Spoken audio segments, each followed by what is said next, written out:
Hey there, guys, and welcome back to the Travis and Damian podcast, episode 90. We're available on anchor.fm/Travis Damian podcast, along with Spotify, Apple Podcasts, Google Podcasts, and many more. First, we're going to talk about the whole bunch of Sonic Frontiers news. I don't know what the fuck I wrote there. Then we'll get into our recent activities such as Ninja Turtles, Shredder's Revenge, and Fire Emblem Warriors 3 Hopes.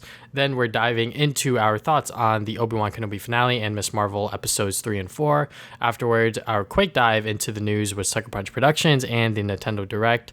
Lastly, the Stranger Things 4 finale. So, first, let's just talk about the Sonic Frontiers news. A lot of it really came out after the Nintendo Direct that happened, which is kind of interesting. So, we actually have an idea of like what the game structure kind of is now with the whole open zone and the cyberspace areas. So, yeah, I mean, it just looks like from the story synopsis, the new character Sage, it just seems like a straight up just like, I guess like Sonic adventure with him just trying to save his friends with this new Sage anime character, which, is definitely my first thought. I was like, who the fuck is this anime character that they're trying to insert here? But hey, you know, anime is becoming mainstream. Everyone watches it these days, so fuck it, why not?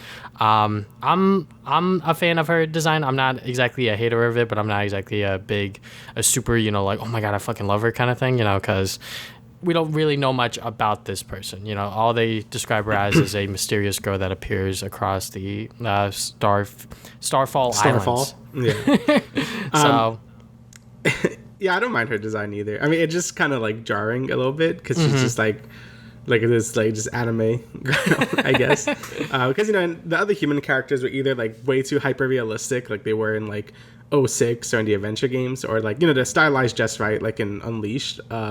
This one, it was just like, yeah, it just looks like some JRPG character, so it's a little weird, but I'm sure it'll make sense or not as the game goes on.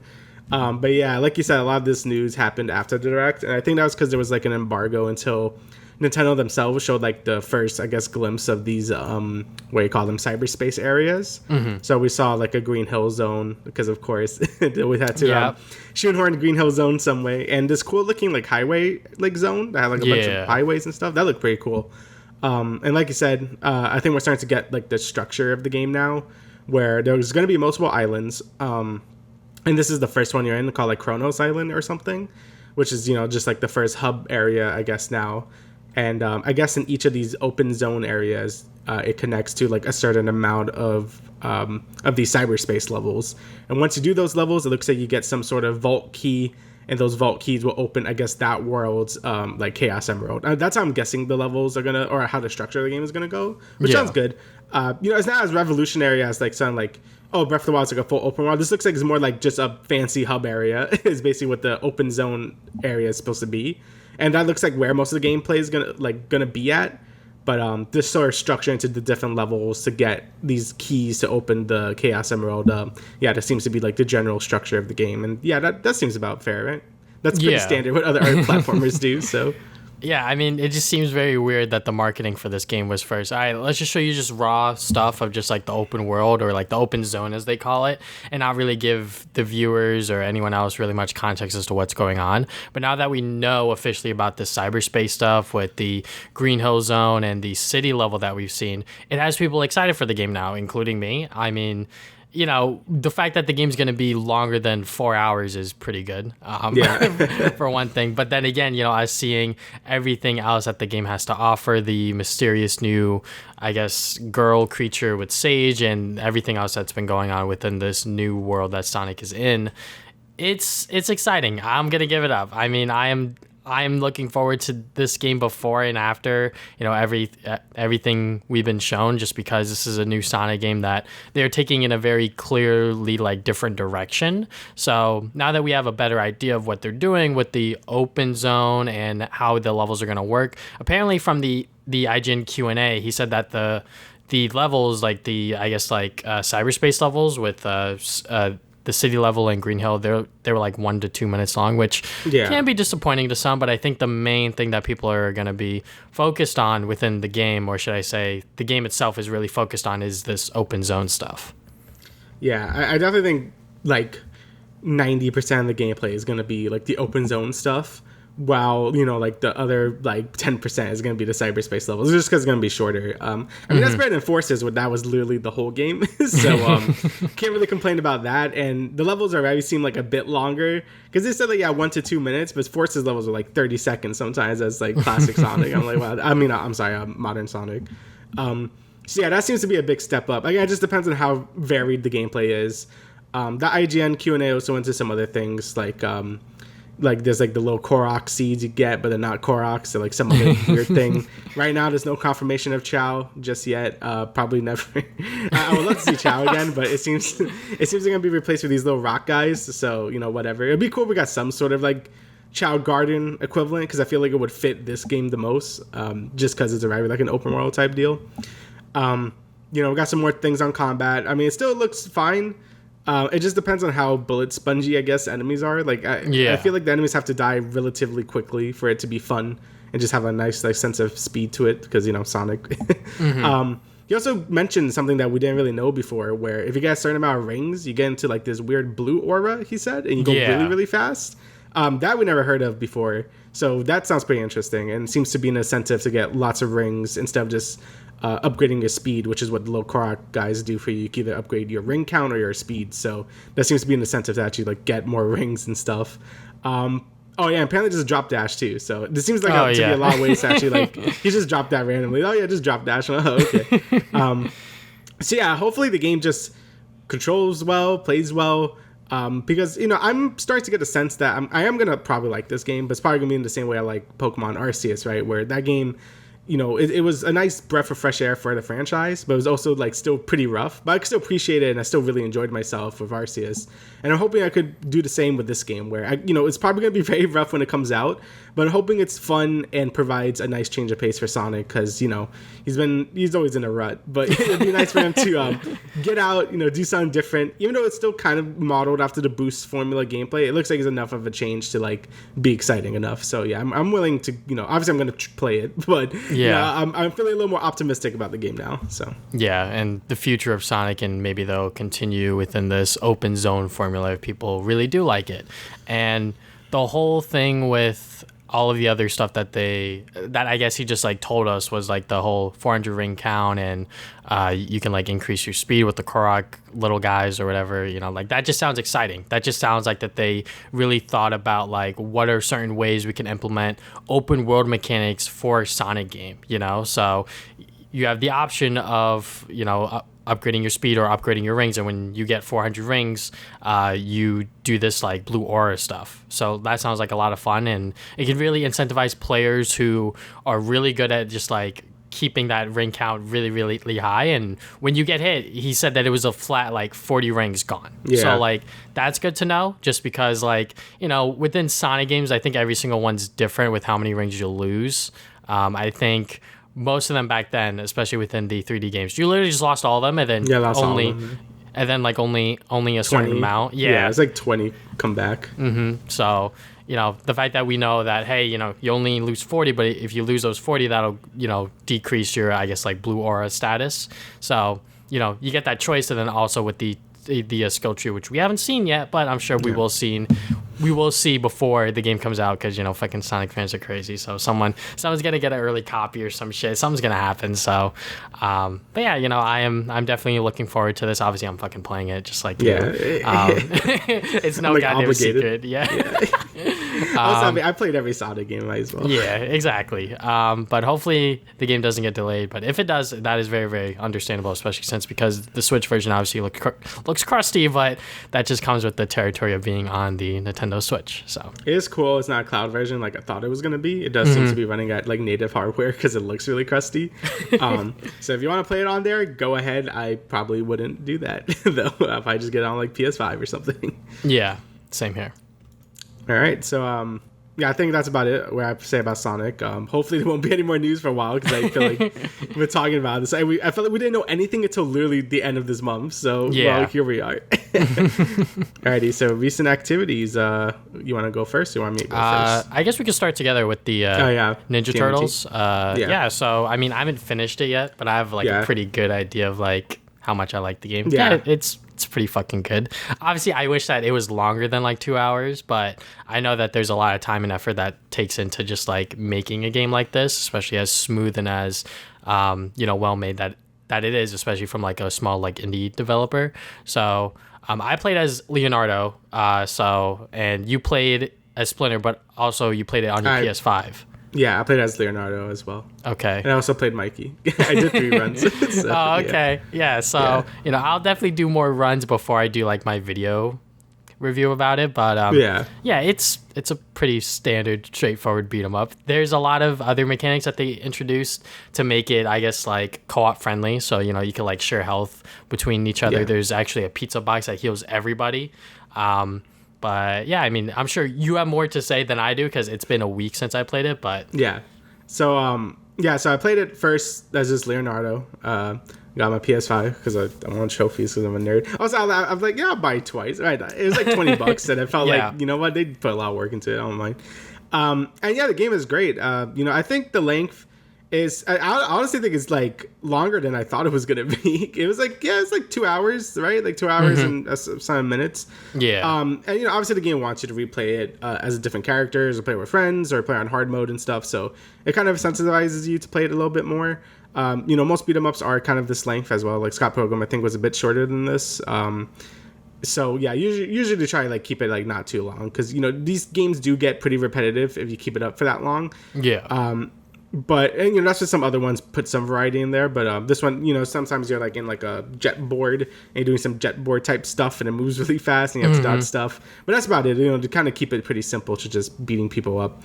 And yeah, it's really good. It feels very smooth. The attacks feel really good to connect. I love that there's like this like dodge roll move you could do. It really makes your characters feel a lot more mobile. And once you do a dodge roll, you kind of go into like sort of like a flying kick, which is really nice. So like it just makes the combat feel very smooth. I love Scott Pilgrim like a lot, but when I was playing it again, like every beat 'em up you feel kind of stiff, right? Because it's just how the genre is. This game actually did feel like really mobile, which was nice. I really enjoyed that. And of course you have your standard stuff. You have like super moves and meters and stuff. The boss fights are a ton of fun. The artwork is just amazing. Like the sprite work was really good in this game. Actually, this developer, I didn't know who made this until like recently. I played some of the other games before, and they've always done a really good job with Pixar. They did Mercenary Kings and like Flint Hook. Those games, Flint Hook. So the problem with those games is they look great and the music was always pretty good, but I feel like the gameplay was always kind of lacking. Or they had good ideas, but just couldn't really implement it too well. Like Flint Hook was like okay, like I liked it, but I feel like this is the first game they did where it was like you knew where it wanted to be, and I think the gameplay was very strong for it. So I think they did a great job with it. And yeah, you have the story mode where you can level up, find collectibles and stuff. And then you have arcade mode, which is just go through all the stages in a row with a limited number of lives. I did that as well. And then obviously I played online with you, and the online was pretty good. I only had one glitch where I basically like phased out of existence for a level. Like it was more in the mall, it was like in the mall level, and we all went to the escalator. And for some reason, Splinter just disappeared, and they were like moving along without me, and I couldn't see anything. So I had to exit and then rejoin, and then it was fine. So yeah, but for the most part, it was flawless. We basically played through the whole game, and it was fine. Yeah, just minus that part. Like I didn't notice any issues with connectivity and stuff. Obviously, that may vary if you're playing with randoms, but for the most part, it's very good. It's a great package. It's I also played Turtles in Time and the other arcade game as well, and I think this is probably my favorite Turtles game. So yeah, great stuff. I think they did a great job with this, and hopefully maybe they make another one or some DLC. But it was really good. Yeah, I really like that they implemented like the amount of like 6-player co-op that you can do. The 6-player co-op. Yeah. I don't know how that's gonna work. We only did 3, so we didn't even do like the full 4. But even then, besides that one glitch, which was very funny because literally Splinter's just like floating and just like phasing in and out. And I was like, what the fuck is going on? But other than that, like it was pretty good. Just because like for the most part, when it comes to online, I guess like indie retro games, most of the time there's gonna be like a lot of hiccups from my experience personally, which isn't like their fault, like obviously like they don't got like a huge budget to work with, but this one was like pretty good as far as I could tell. But yeah, it's a pretty standard beat 'em up. It is very, very funny. If you love the 80s cartoon, which is obviously like what they were going with them just using like the old the old art Voice actors. style, the old characters, the old villains, etc., etc. So, if you love that version of the Turtles, you'll especially love this game. But yeah, as a person that grew up with the 2003 Turtles, I still really do like, what they did here. Very, very fun. I cannot wait to finish the rest of it. I'm sure that the boss fights up ahead are going to be a lot of fun, just like they were previously. If I can say one thing, is that like just charging up the super meter just by taunting was not something that I expected. Yeah, broken too. There's been a lot of things saying that that's a pretty cheesy mechanic, and it is. You can basically like press like R1 or something, and you can like taunt, and when after your characters finish taunting, it like gives you a whole super meter, so you can just clear a room instantly. I do think it should only work if you're actually in battle. And then it charges up the super meter. I think doing it in between fights seems really cheesy, but that is a thing that makes the game a bit too easy. But I don't know if they're gonna fix that or not. But it seems it would make more sense if you're actually taunting someone. It would give you a super meter. But that's just a thing. Maybe like disable it in like hard mode or something. I think that would be like a pretty good fix for it. But yeah, I mean, I was just like taunting like right before a boss fight. It was pretty funny because I'm like, all right, guys, let's fucking get him. Just kill him. At this point, if you haven't bought it yet, I believe it is still on sale on Steam for a couple more days for like a few dollars off. So if you want to buy it, you can. It's very, very fun. Runs pretty stable for online play on Steam. So want to try it out there, you can. You obviously don't have comments on the PlayStation version in terms of the online and stuff, but... No, but I didn't really play it online for that. I just wanted to play single player. And I mean, it ran great and stuff. So yeah, if you're a fan of beat 'em ups or just like Turtles and stuff, like get it. It's really good. All right, I guess you'll do the rest. I want to make up. All right. So like everything decided to come out at the end of June. So I have a lot of things here. This actually came out the same day as TMNT, Neon White. I thought I was going to be the only one talking about this, but apparently everyone has heard about this by now, has done videos about it, praising it. So I'm like, oh, okay, well, I'm not unique anymore. So yeah, I saw this like a year ago in like a Nintendo Direct. I'm like, oh wow, that game looks pretty cool. And then they showed it again during the Summer Game Fest. And I'm like, oh, that game still looks pretty cool. I'm probably going to check it out. So yeah, I bought it on Steam. It didn't have too many reviews yet. It was maybe like 200 reviews that very positive. I'm like, okay. So I played it and I'm like, yeah, this is really good. Then I look back the next day, it has like overwhelmingly positive, like 2,000 reviews. I'm like, all right, well, I guess this game picked up steam, which is great. It was a game that I thought was really going to be put under the radar just because it's like really weird. But apparently it's like uniqueness really showed, like, shined. So basically what this game is, it's I guess it's a first-person sort of speedrunner platformer in a sense, I guess. So each level is like only like a few seconds long, like maybe 30 seconds, like a minute at most. And the goal is to just beat it as fast as possible. And the way you do that is the game has a really set level design, but there's a lot of different shortcuts you could do to give you like better times and stuff. And the way you traverse around is your character is pretty basic. You just run and jump and stuff. But you get these things, they get these like gun cards basically. And one, they act like guns, so you have like a pistol, shotgun, whatever. But each of these guns also acts as a sort of like mobility option. So if you right click the card, you discard it and you do like a double jump, a dash, or like a stomp, whatever. Like there's a bunch of different mobility options you could do. And it just makes for this really fun, like just fast paced platformer. And it's really good. Like I really enjoyed it a lot. And so much so that I like 100% in it, everything. Because it wasn't really that hard to do so. I actually really like that to get the sort of like ace medals, which are like the platinum medals for each level, really doesn't take a lot from the player. The game will show you the shortcuts to do if you get a gold medal, and those aren't that hard to get. You just gotta do like the obvious path really fast, which isn't that hard to do. And once you get a gold medal, it basically shows you what the major shortcuts are. And as long as you take those shortcuts, you're good. You get like an ace medal. The game really wants you to get like the leaderboards and beat dev times and stuff for like red medals and stuff, but that's not like required. So I really like that the game makes you feel cool. Like the game's number one objective is to make you feel good about yourself. Like, whoa, I did that. And it's just really fun. So yeah, I think the gameplay is fantastic. Really unique. I like the only other thing I could really compare it to is maybe like Mirror's Edge. Or I guess like Monkey Ball with the way it's structured, where you're like in the mission, so you're in like mission 1, and there's like 10 levels in it, and they're like really fast. It's something like Monkey Ball basically, and it kind of has that same structure where you just want to do the levels fast and get good times and stuff. And it's very addicting and a ton of fun. There's like 90 levels in it. It took me like 17 hours to 100% in it because there's also like little collectibles you can find in each level too, which kind of require you to look at the level a whole new way to sort of like like save cards and use them at the right time to get them, and that was a ton of fun as well. The major issue with the game for a lot of people is the story and dialogue, because it's very anime. So yeah, people have been really harsh on it for being really anime and like, oh, it's cringe and stuff.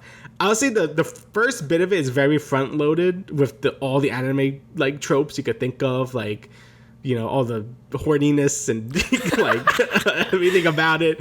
Like, yeah, it's very, very anime. But once you get through it, I do think it's actually pretty good. I actually did enjoy the story towards the end of the game. It's nothing like crazy, and if you want, you could skip it because it's not like that important. But I do think it's a nice break from the gameplay in between missions to sort of like have this sort of visual novel-esque part to the game where you give gifts to people, you can learn more about them and stuff.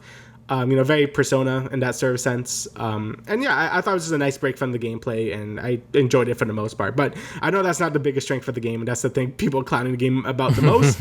But the game is very good, and if that sounds like something you would like, just a fast-paced or Mirror's Edge type game, then yeah, go ahead. It's very good. Highly recommend it. It's definitely like one of my favorite indie games that came out this year, and you know, there's been a lot of indie games coming out this year, so that's great. So yeah, expect me to talk about this game again in our end of the year thing. That game definitely looks really, really good. I was just going through like YouTube videos and like the trailer that they showed, I guess, during one of the directs, and yeah, it does look like a lot of fun. I guess I didn't remember it the first time it was shown, but yeah, I'll definitely check that out personally because of that. And the I don't know if there's like a Japanese. I'm pretty sure it's only English, but they got freaking Steve Bloom as the main guy. Oh, okay. It was Spike. It was literally your shirt there. I just remembered. Yeah, so yes, that was sir. I don't know how they got the money for that. I mean, I guess he wasn't doing anything. So yeah. But yeah, really good. All right, so next is the Cuphead DLC. So this came out yesterday, and I beat it because it really isn't that long. It's like 3 hours. so yeah, the Cuphead DLC came out. And, you know, I've been waiting for this for like 3 years. No, like 4 years by now. They announced this a long ass time ago. But you know, animation takes forever, and I can see why. Because there is like 5 bosses in this, and like 5 mini bosses, and like all of them are obviously beautifully animated because that's just how the game is. And yeah, I think it was worth the wait. Obviously, it's a little shorter than I would have hoped. I wish it was just a little more because I'm greedy and I wish it was more to play through. But all the new bosses were great. I think they were a nice challenge. They weren't, they were really hard. I think they were harder than the first 2 islands of bosses. But they were still manageable. They're not like too bullshit. I didn't get too mad. It does do the thing that a lot of Cuphead bosses do where you have the main boss you have to shoot, but there's like 40 other things coming at you that you have to like dodge and shit. And yeah, there was some bosses that were like calm down. My brain is gonna explode with all the shit coming at me. But you know, I think it was great. All the like boss transitions to the next phases were like so good.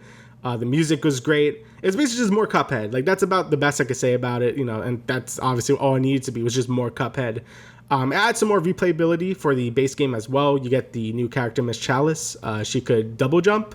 She has an extra hit point, but her parry is like tied to her dash now, which makes some bosses really awkward to play as.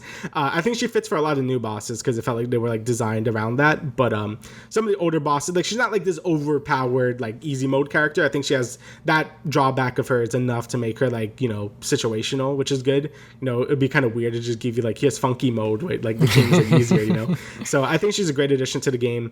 There's also a secret boss that you could fight, and it gives you like this new relic that makes you die in one hit, and you change weapons every time you respawn or something. So if you're really like crazy, you can also fight every boss with that thing on.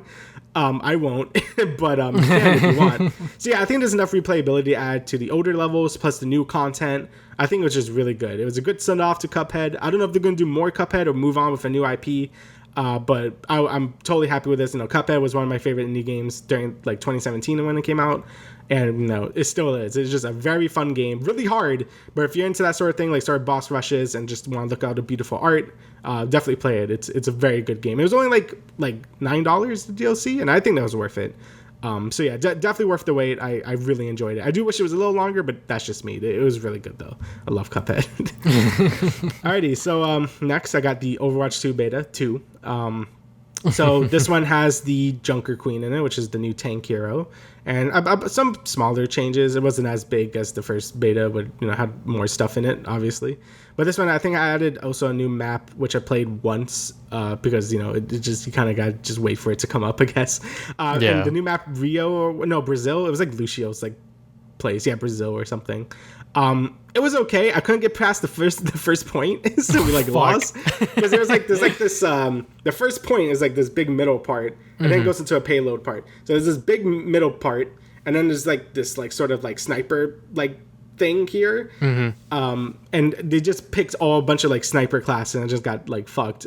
Yeah, so anyone listening to the audio version, you didn't see Damian was doing hand gestures. Oh yeah, I'm doing a diagram right now just to paint the picture. But yeah, that wasn't fun. Obviously, the team just needed to play heroes that can actually jump to those nests and kill them, but they didn't do that because you know how teams are. Yep. Yeah, it was a beautiful map though. It was really detailed and stuff. The new hero, Jungle Queen, is super fun. I actually really like what they did with tanks. I already talked about Orisa and how they changed her in the last time I talked about this. But basically all tanks are just meaty DPS at this point. They basically removed shields. Only Reinhardt, Winston, and Sigma has shields, but they're not as good as they used. Reinhardt shield's a bit better, but he I feel like the other tanks just do a better job because they could kill people and provide some support. Jungle Queen, she could she's not just a big meat shield like Roadhog. She could use her shift ability to give everyone armor for a little bit and speed them up, which is really helpful. So if my healer is dying, I could see they're dying and just give them some health and turn back and kill them. I could throw a knife, and if I hit someone with the knife, I could sort of pull them back into me. Her shotgun just does a shit ton of damage. Her melee and her E ability, which is her giant axe attack, causes enemies to bleed, and if I hit them back, or I think if they just take the bleed damage, I get health back as well, making her very sustainable. And her ult's pretty good too. She just charges forward and makes everyone not be able to heal and shit. So yeah, she's very fun to play as. I'm really enjoying her. And yeah, I mean, right now, again, Overwatch 2 is weird because Overwatch 2, yes, this is new content. I'm happy there's new content because I like Overwatch a lot. But I still don't think it's enough. Obviously, I think that's a big sentiment that a lot of people are having. I'll talk about it when we talk about the Overwatch 2 reveal thing. But there's only supposed to be one new hero left until October hits, when the actual open beta comes out, and then there's supposed to be new heroes every other season or some shit.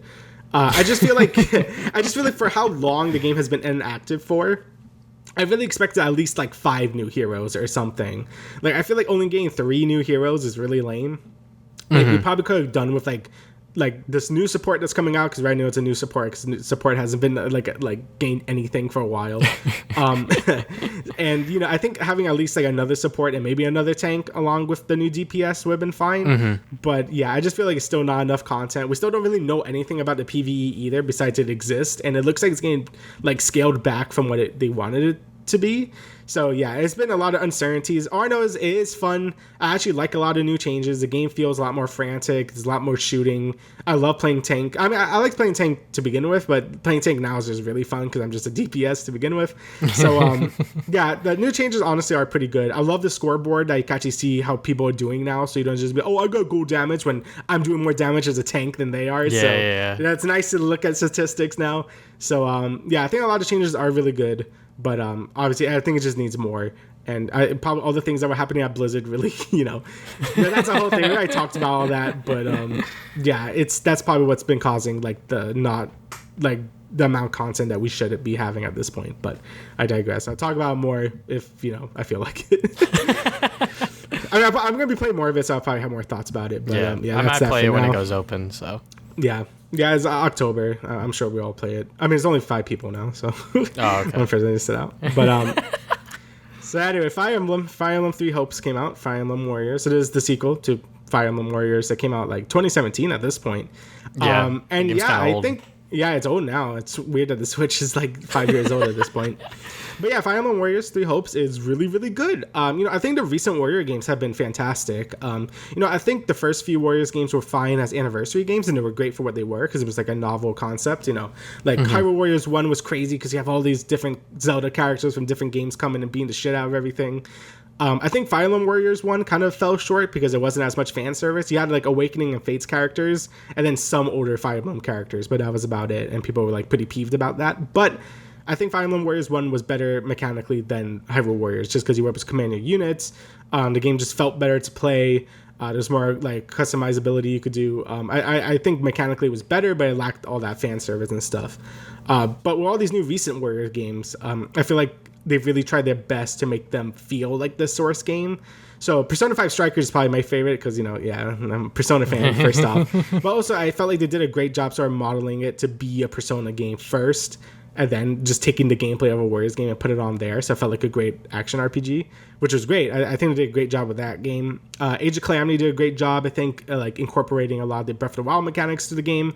It wasn't as drastic as Strikers was, but it was still like really good. I think they did a great job sort of like modeling Breath of the Wild as a Warriors game. And now I feel the same way about Three Hopes, but they did a great job making Three Houses into a Warriors game because it really just fits it. I mean, like, you have the three houses fighting for like whatever reason, and it just makes sense for that to be a Warriors game to begin with.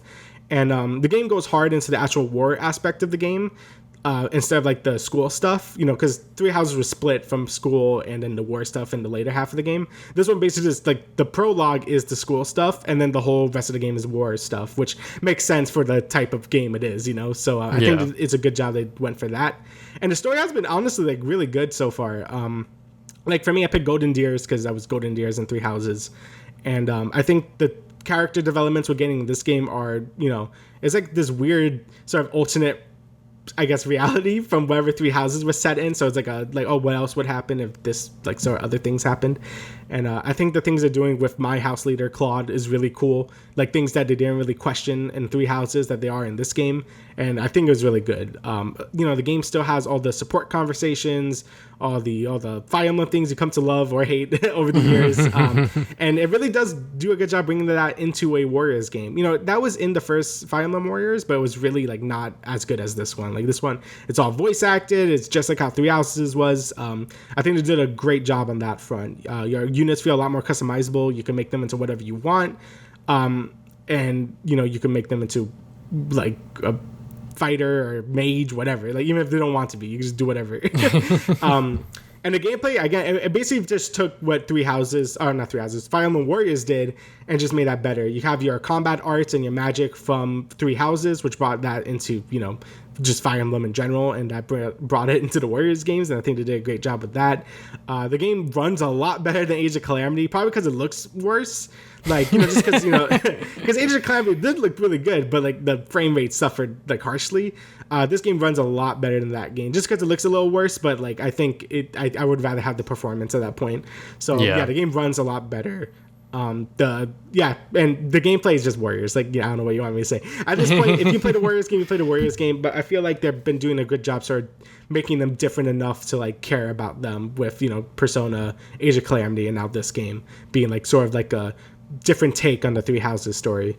So really enjoying it so far. I'm almost done, I think, with the Golden Deer stuff. It's long too. Like, I felt the same way about Three Houses. I'm like, I hope this game isn't too short because it's like sort of split into like 3 different pathways. But Three Houses took me like 70 hours to beat. This one I'm like 20 hours in, and I think I have like another 10 hours to go. So it's beefy no matter. Yeah, they're beefy games no matter how you spin it. So and you have 2 other pathways after this one if you want to do those. I'm actually going back and playing Three Houses again because it made me want to play it. And I'm going through the Blue Lions now, and I just forget how good that game. I love Three Houses. It's very good. So I'm happy to sort of get to, I guess, relive that game with this. So so far so good. I'm really enjoying it. So yeah. Holy fuck! I can't play games like that. Oh my lord! I ain't got no school, so I played the shit out of things this week. It was a lot.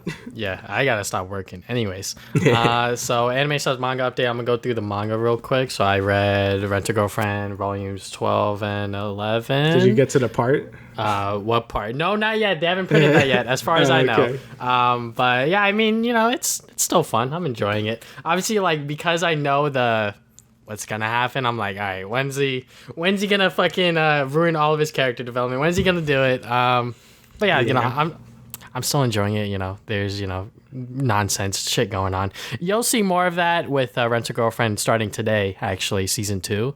So it starts today? Yeah, it does. Oh shit! Oh my God.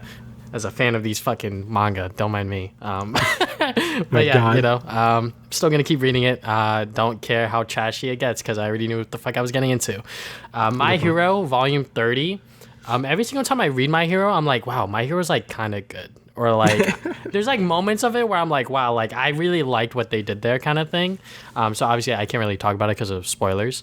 But yeah, every single My Hero volume, I read, there's always a moment, and this volume definitely has one where I was just like, wow, they really did that sort of twist, that sort of story beat kind of thing. So yeah, and because these volumes take so long to print, by the time I read the next one, it's actually out now, but I think I have it like pre-ordered on Right Stuff, so I don't know when the fuck that's gonna come in the mail. But yeah, I like reading My Hero. Watching it is another thing because I don't know why, but the pacing just all off, and I don't know. Anyways, moving on. Comey Can't Communicate. I read volume 18. So yeah, it's just more Comey. She is a girl that has a really, really, really hard time talking to people, but she wants to make friends. So I'm at volume 18 at this point. So she does talk a little bit, and I have been watching the anime as well. I was honestly so far behind before I caught up. So I watched episodes 5 through 9, and 9 was like the last part of like their field trip episode. And you really do get to see like Comey come into her own, make new friends, actually kind of talk to them like with words and stuff. Mostly with Tantano, who's like the main guy character that's like helping her. But she is talking to her new girlfriends that, she still writes to them, just like, holds it up and, is cute and shit. Anyways, but yeah, I'm still enjoying Comey, manga and anime alike. This one I just started reading, A Silent Voice. Shout out to Kofi for buying this for me for Christmas this past year. So my thing with this is that I heard that it is a lot better than the movie just because the movie can only do so much compared to a 6-volume manga. So after reading volume 1, I can definitely say that, yeah, it is doing a hell of a lot more just developing the characters and sort of fleshing their stories out. So yeah, if you really like The Silent Voice, the movie, check out the manga. I'm only 1 volume in, obviously, so I can only see it getting better from here, depending on how much they decide to develop the characters and even the side characters. I think that can help as well. But yeah, I'm definitely getting to know Shoya, who's the bully, and Shoko, the girl, a lot more. So yeah, that's the first volume of that. And then I just decided to read this because I was like, I love Demon Slayer. So I got Demon Slayer. I got Demon Slayer, the stories of water and flame. So this is pretty much a side story with Giyu and Rengoku. So you get to see them go on a little Demon Slayer adventure separately. 2 separate stories that they just put in this one manga volume. It's good. I really like Giyu's story just because we don't really see him a lot within the anime so far. Even within the manga, you don't really see his character a ton. But with Rengoku, if you watch the anime, you obviously know what happens to him. But hey, you get to see him go on another adventure and him do some Rengoku stuff. So that's fun if you want to see more of the Demon Slayer Harisha, fucking whatever the fuck they're called. God damn it. Anyways, moving on from there, I watched a movie. I watched Lightyear because I fucking love Buzz Lightyear. It was honestly like the first third of it, I was like, wow, this is like really fucking good. And then like by the end of it, I was like, it started doing some like weird shit. I mean, like the movie itself looks fucking beautiful. I mean, this is Disney we're talking about and Pixar working together. So like the movie's gonna look fucking gorgeous either way. But the story of Buzz Lightyear, obviously the way that they pitched it like much later after like the initial trailers is like Andy fell in love with like Buzz Lightyear with the movie. And this is that movie. And I'm like, all right, like that's a good pitch. And they open the movie up with that title card. And I'm like, okay, cool. So, watch the movie and there's like a certain twist that I'm not a huge fan of. If you watch the movie, you obviously know what that fucking twist is, but I was just like, I don't really like that. I don't know. I'm usually a big fan of like really insane twists, but I feel like every single Disney / Pixar movie just needs to have that now. Yeah. And with this one, it just didn't feel like subtle or like feel rewarding to me personally. Like it's still like a good movie. Like I would rate it like a 7 or 8, like solidly, but like that twist just kind of ruined it for me. It's a fun, Disney Pixar animated movie. If you like Buzz Lightyear, you probably have already seen it. If not, you could probably wait for it to go on Disney Plus because it will go on there eventually. But yeah, Lightyear's good. It's not like a must watch, but it is still a entertaining animated movie. So moving on from there, played some games. Finally finished Guardians of the Galaxy. I literally sat down like last or a few days ago or whatever, like earlier this week, and was like, I'm gonna fucking finish this game because I was like 12 hours in and I'm like, this game's so fucking long. I need to finish it. And yeah, it's 12 really hours, good. He says. Yeah, holy fuck, man. The game is like 15, 16 hours. Yeah. Just because like there's 16 chapters and every single chapter takes like 30 to like an hour long to like finish. So, but it is very, very fun. I think that this is definitely one of the games that Square Enix probably didn't even know how good this game was going to do because of fucking Avengers. So my theory as to why the game is so long is that the developers had like a game and a half worth of content, and then they're like, "I fuck it, we'll just put it all in the game. We'll just make it a long ass game," because they were like, "Well, we don't want to just throw this shit out, kind of thing." And also, like, it does fulfill like the grand story, like in the end. Yeah. So yeah, I mean, like, I enjoyed it. I really like that they decided to, take the Guardians that we know from the MCU, which is like usually what happens with Marvel movies, is that like once like the movie hits, they start changing it in the comics too, and then it changes other parts of Marvel properties as well. So obviously, it changed it in the comics, so now it's gonna change for this movie as well. So if you watched Guardians, you probably are familiar with how these characters look and how they act, but they're not the same characters. Like, they have their own different stories, their own sort of backstories and everything like that. So, it's very, very good. The gameplay itself, very, very fun. Because the game is so long, once I finally got that 4th upgrade, I was like, finally, like, holy shit. But yeah, it is definitely a lot of fun. I died a few times because of my stupidity, just running in there, not paying attention.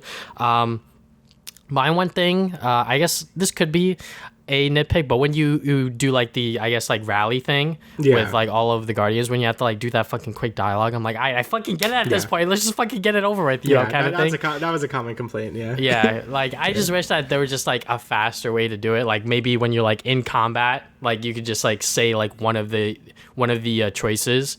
But yeah, if they decide to do a sequel, they'll probably change it up then. Exploring is a lot of fun. They always refund you. Like, Quill doesn't know where the fuck he's going. I'm like, yeah, I fucking don't, because I'm looking for dumbass trinkets and shit. I do wish that there were a couple more upgrades, because, like you said, you maxed your shit out, like, way before I did, I think. It was way before, So, like, when I got to, like, the final upgrade, I was like, this final upgrade isn't even shit anymore, kind of thing.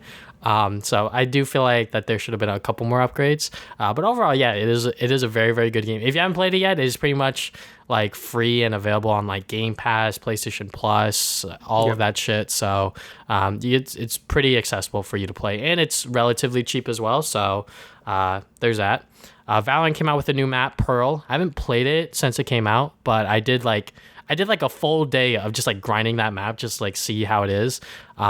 It's good. It's pretty much just like a CS:GO map, as far as I can tell. As a Valorant player, it is pretty much a CS:GO map. I just know dust. Yeah, that's all I know. That fucking statement of mine just means jack shit. But it is definitely attack sided. I thought it was gonna be more defense sided, because defense gets a lot more space, but I don't know. Once they get on the side, it's very, very fucking hard to like hold it. So I feel like Sentinels, once like pro play like gets a handle on it, which I feel like when most like multiplayer games happen, like even with League, once like pro players like show off like what things can do, then people will like get like a really good understanding of like what the map is, what champions do, etc., etc. So Pearl, it's definitely attack sided, because when I'm fucking playing defense, I'm like, how the fuck do I hold this site? other than like challenging angles and like trying to kill people, but like even then that's like a coin flip. But yeah, Valorant's so fun. We're actually gonna play tonight, because like we're all adults and we have to like think ahead like during the week, like, can we play tonight? It's like, all right, cool. But yeah, anyways, moving on from there, me and Kobe just randomly just decided to play Fall Guys.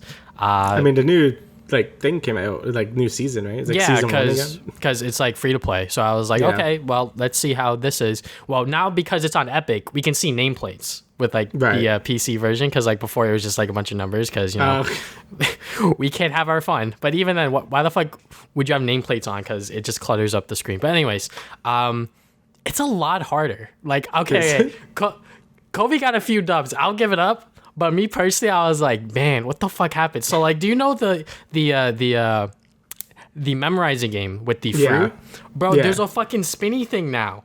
I fucking died. Yeah, they made it harder. Yeah, they made some games harder, because I think it was too stalematey like a lot of the time. So I think they just made it like, we're just gonna kill you now. So I was like, I fucking died here, and I was like, I can't believe it. I can't believe it. Literally wiped out like half the lobby, I think. Yeah. With that mini game alone, when before like it would kill like maybe 2 people. Yeah. And I'm just like, what the fuck is going on?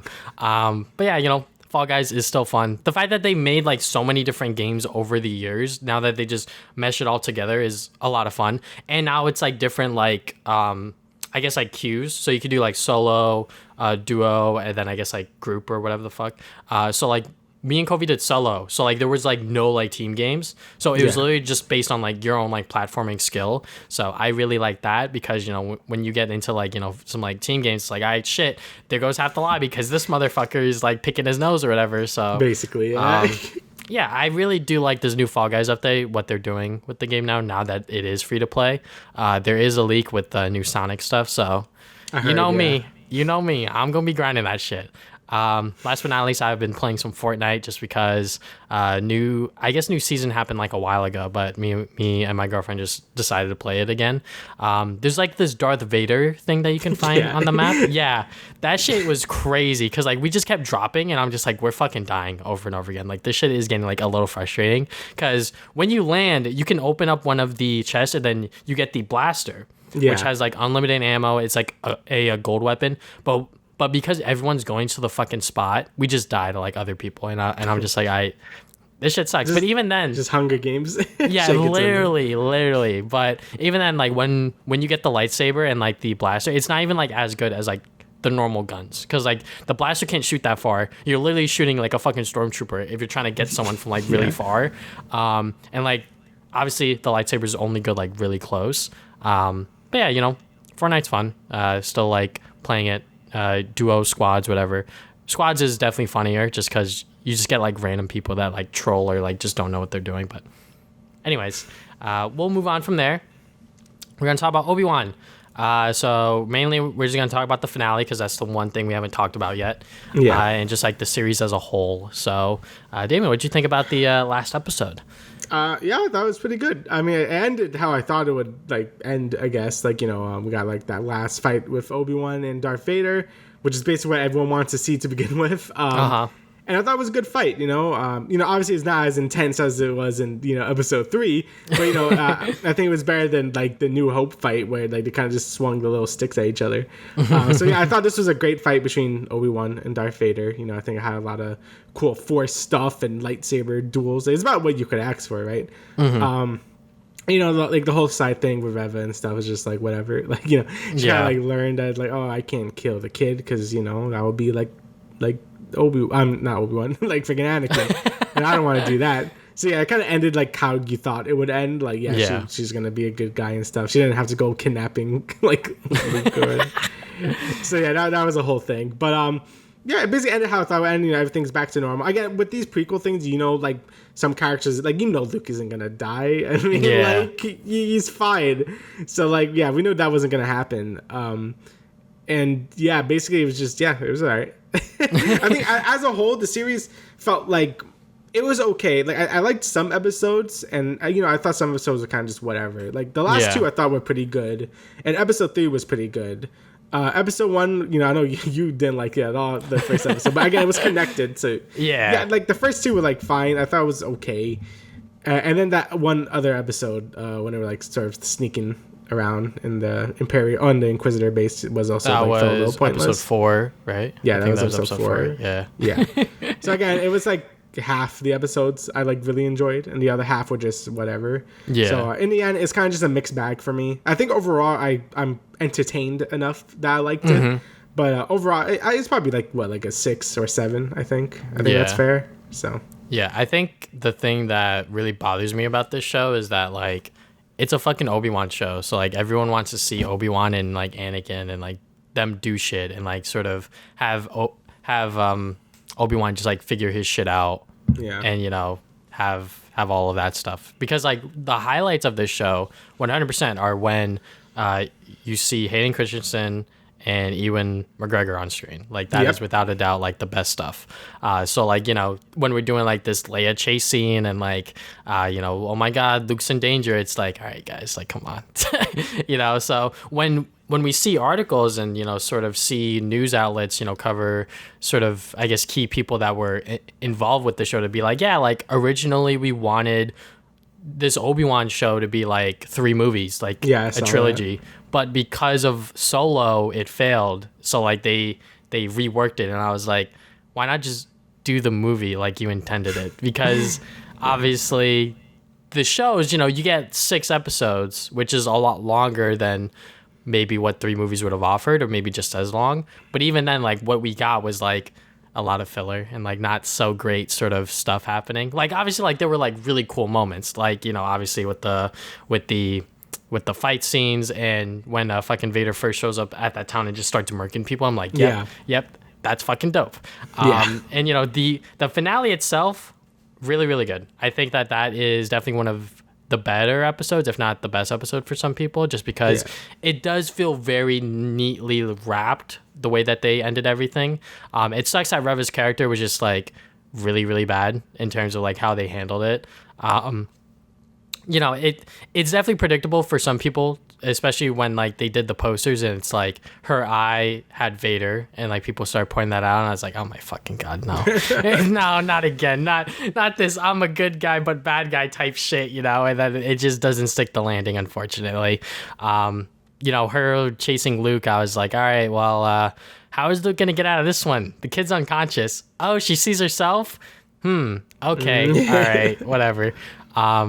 But yeah, you know, fucking everything else with Obi-Wan and Vader, you know, him like, I guess like diverting off and trying to save the people, and, you know, Vader obviously falling for the bait, and then the whole fight scene and that whole sequence was really, really cool. And then he's like, you got your strength back. But I'm like, did he though? Like, he was injured like really badly at episode 3, but I guess I guess he's fully restored. I don't fucking know, you know. Definitely 100%. If they were to do this as a show, they should have given it more episodes to flesh certain things out, maybe rethink certain things. But it is what it is. You know, most of the time when it comes to Star Wars stuff, especially when it talks about or deals with existing characters, because like Mandalorian's really fucking good because it doesn't deal with any of that shit until season 2. But even then, like that stuff is still pretty cool.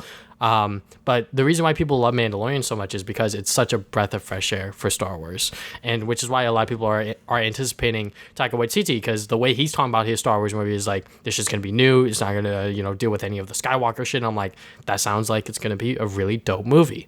Most of the Star Wars things that we've gotten, most of them, you know, they've dealt with things that we've already known about. So with this one in particular, there was a lot riding on this shit. So the fact that I wouldn't say they fumbled it like really, really bad. I think that it was mid, you know, right. which, you know, I fucking hate to say, but really like it's a 5 or 6 out of 10 show in the grand scheme of things. You know, the really good episodes, those are like, you know, solid 8s or 9s, I would say. But like, you know, the whole package is just not it. Yeah. I mean, yeah, it's a pretty classic, like mixed bag sort of thing. Like, I think there's some good moments in it and some not great moments in it. And I think it's worth watching if you liked the prequels or just Obi-Wan and I guess Anakin. Yeah. I still think it's worth that watch. But if you don't care or like whatever, then I really don't think it's like worth like really sitting through. But in the end, it's not the worst thing ever. It's not the worst Star Wars thing ever. If anything, it reminds me of the prequels, where prequels had some good moments in them, but for the most part had a lot of bad moments as well. And I wouldn't say the lows were as low as the prequels were, but, you know, it's still sort of that same sort of vein. So it kind of did have that prequel DNA through and through, honestly. So yeah, you love it, you hate it. That's just how it is. But yeah, you know, like you said, I think the best parts of the show were, again, Obi-Wan and Darth Vader, because, you know, that's the name of the show, right? We were expecting Obi-Wan and Darth Vader to be doing stuff, and it was really only half the show that was mostly like that. And, you know, the Reva payoff didn't really even, like, felt good either, because it was just like, who really cares about her at this point? Like, I think if she had more writing and stuff or whatever, I think it could have been a lot better, but it just ended pretty predictably for her. And, like, we kind of knew what was going to happen at that point. She was just kind of a nuisance throughout the show than anything. Yeah. But, yeah, in the end, I think the show is okay. Mandalorian still has a beat by a lot. And like you also said, I think it's time to just step away from, like, Skywalkers and, like, just really explore the universe. The Star Wars stuff is just so big and vast, and they just always focus on the same few characters, that it would be nice to really sort of get out of that and focus on other, like, basically anything at this point. Introduce a new threat, do something that's not the Empire or like Sith, even like maybe some other Force type stuff. But yeah, I'm getting pretty tired of Skywalkers and stuff. Obviously I was going to deal with it with this because, you know, it's Obi-Wan. But at this point I'm pretty sick of it, and hopefully like new Star Wars projects could steer away from that. I know that's probably going to be the opposite thing about Mandalorian season 3, which might deal with more of that, but I don't know. Again, like I said, I think they did handle that good in season 2 because it felt more earned than anything. But again, I think they should be looking to transition away from Skywalkers and actually write some fresh things at this point, because maybe that's why these things aren't turning out as good, because they have to like sort of write these things to be in canon with like work from like decades ago. Like if we could just start fresh and have a clear vision on what we're doing, then maybe Star Wars could be like more salvaged at this point, because Star Wars has been it's always been a bumpy ride, but I think whenever it does do good stuff, it does do pretty good stuff, like the games or like some of the shows and stuff. So but yeah, I guess we're just gonna wait to see for whatever the next. Well, I guess we already do know the Andor or whatever, right? But hopefully that's okay. But again, it is not dealing with Sky. Well, it kind of is, because they kind of dealt with the whole rebellion and stuff. That was the whole point of Rogue One. But whatever, we'll see what happens. I mean, yeah, the fact that there's some people that actually want a season 2 from this show is kind of surprising in my opinion, because from the start of Obi-Wan and the end of it, we kind of end up in the same spot. We obviously got to see a lot of cool stuff happen in between there, but even when we saw Qui-Gon, I was like, yes, let's fucking go, he's back. Where's Qui-Gon? Liam Neeson. Liam Neeson definitely came back. He's like, if anyone's gonna do it, it's gonna be fucking me. And I was like, yes sir, yes sir. But yeah, I mean, like, if they decide to do a season 2, obviously I'm gonna watch it, but like, do I want it? No, not really, just because they really fumbled it.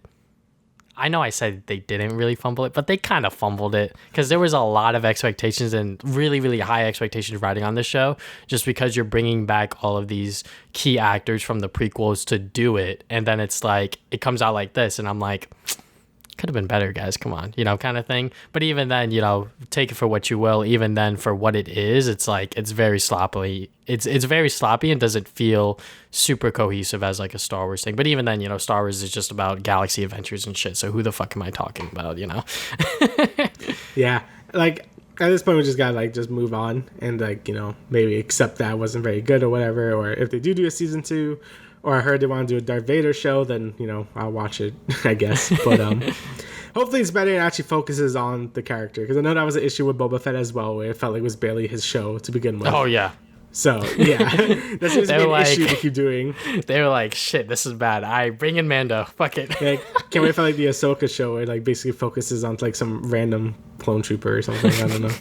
Like not even a cool clone trooper, just gonna be some random dude. Anyways, we'll see. Moving on from there, we're going to talk about Miss Marvel episodes 3 and 4. We are nearing the end of this show. We only have 2 more episodes. Oh, it's just 6, right? Yeah, it's probably 6. It's always 6. I don't know why. It's always 6, man. It's always 6. But Miss Marvel, episode 3 and 4. So we'll talk about episode 3 first. I thought episode 3 was really, really good. I think that the way that episode was directed and handled, just like as an episode in and of itself, to like move the plot along and like actually get us to where we are within the story, is like pretty good. Obviously, like they're taking a lot of, I guess, like heritage elements from Kamala's past and shit like that, which like I'm totally down with. I'm not exactly sure how they're going to stick the landing, because obviously there's still a lot unknown so far in terms of like what happened back then and like who's really the bad guy. But we can tell that it's what's her name. But yeah, it is definitely my favorite episode so far. I think that episode 3 was really, really good. Yeah, I agree. I thought it was very good as well. Seeing all the, like you said, like I don't know how they're gonna bring it. They've been bringing up a lot of things, like a lot of like stuff with her past and like all this weird dimensional stuff, and like I wonder how they're all gonna sort of like fold it together in these like nicely. But I guess we'll see. Again, it's really cool to see all this stuff, like I guess like be brought up or whatever. But and it kind of ties into whatever the MCU is doing now, I guess, with like the different dimensions and stuff. So that's a nice way, I guess, to sort of connect it together. But I don't know if this show is probably gonna like wrap everything up nicely, maybe on purpose, and maybe they want to save it for another thing, like to like maybe go to that other dimension or whatever. Again, it's weird. They're bringing up a lot of things, and I hope they could really like sort of like tie it up all nicely. But from all the new stuff we learned, like with the whole like wherever they're like the Jinn or whatever, like they're like these like other dimension people. Again, I don't know how that's gonna fit in, like with all the other stuff, but it's really cool regardless. And of course, you have all the your teen centric stuff. Oh yeah, the teen stuff and everything like that. I think that's still handled pretty well. Kamala is like what you expect from like a teenage girl at this point, like very like she doesn't know what to do, and she's just like, also you have superpowers, so that's also gonna be another added thing to it. The moments where like Kamala is just like talking to someone, whether it's Bruno or her mom, I think that those were really fun scenes, just because Bruno's like, I'm going to Caltech, and she's like, why didn't you tell me? It's like, we've been kind of busy, or you've been kind of busy, kind of thing. And then when she's talking to her mom and like how she's talking about like America was her mountain and shit like that, I was like, that's like so true for so many immigrants that came to this country and are still trying to come to this country. So yeah, I really like the way that they're just handling the drama and I guess like the sort of teen stuff, just because it is very written. It is written very well, and also just like done extremely well. So yeah, I mean, I agree as well. I think both of our parents are immigrants, and they came here and they probably told us a lot of things, and we relate to that. I mean, obviously we didn't immigrate; we were born here, but we could sort of share that, even though we don't share the Pakistani heritage. I'm we could relate to Kamala's mom telling that story. Basically, yeah. So I thought that was pretty cool to like see that in like a Marvel thing. I basically agree that the episode was really good. I thought the fight scene at the end with the wedding stuff was really neat as well. The wedding itself was fucking bomb. I really liked that scene because it was just so much fun, just seeing them have fun and dance and shit like that. So yeah, it's really cool just to see how like I guess like different like the ceremonies are from what I guess all Americans are used to or something. So I thought that was really cool as well.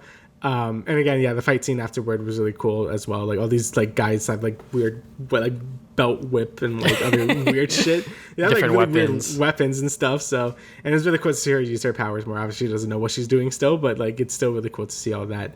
And it was just a really solid episode. A lot of action, a lot of good like sort of like understanding what's been going on and stuff. So good episode. And then episode 4 just I guess opens up with them going to what's the fucking place again? Like it started with a K. Yeah, it did start with a K, but I don't want to say Cameron because that's the boy's name. But I'm like, what? Yeah, that's Kacha? not right. It's like some shit. Fuck, we're gonna look so bad on the podcast. But anyway, she's on the plane back to Pakistan. We know that. We know that much. So.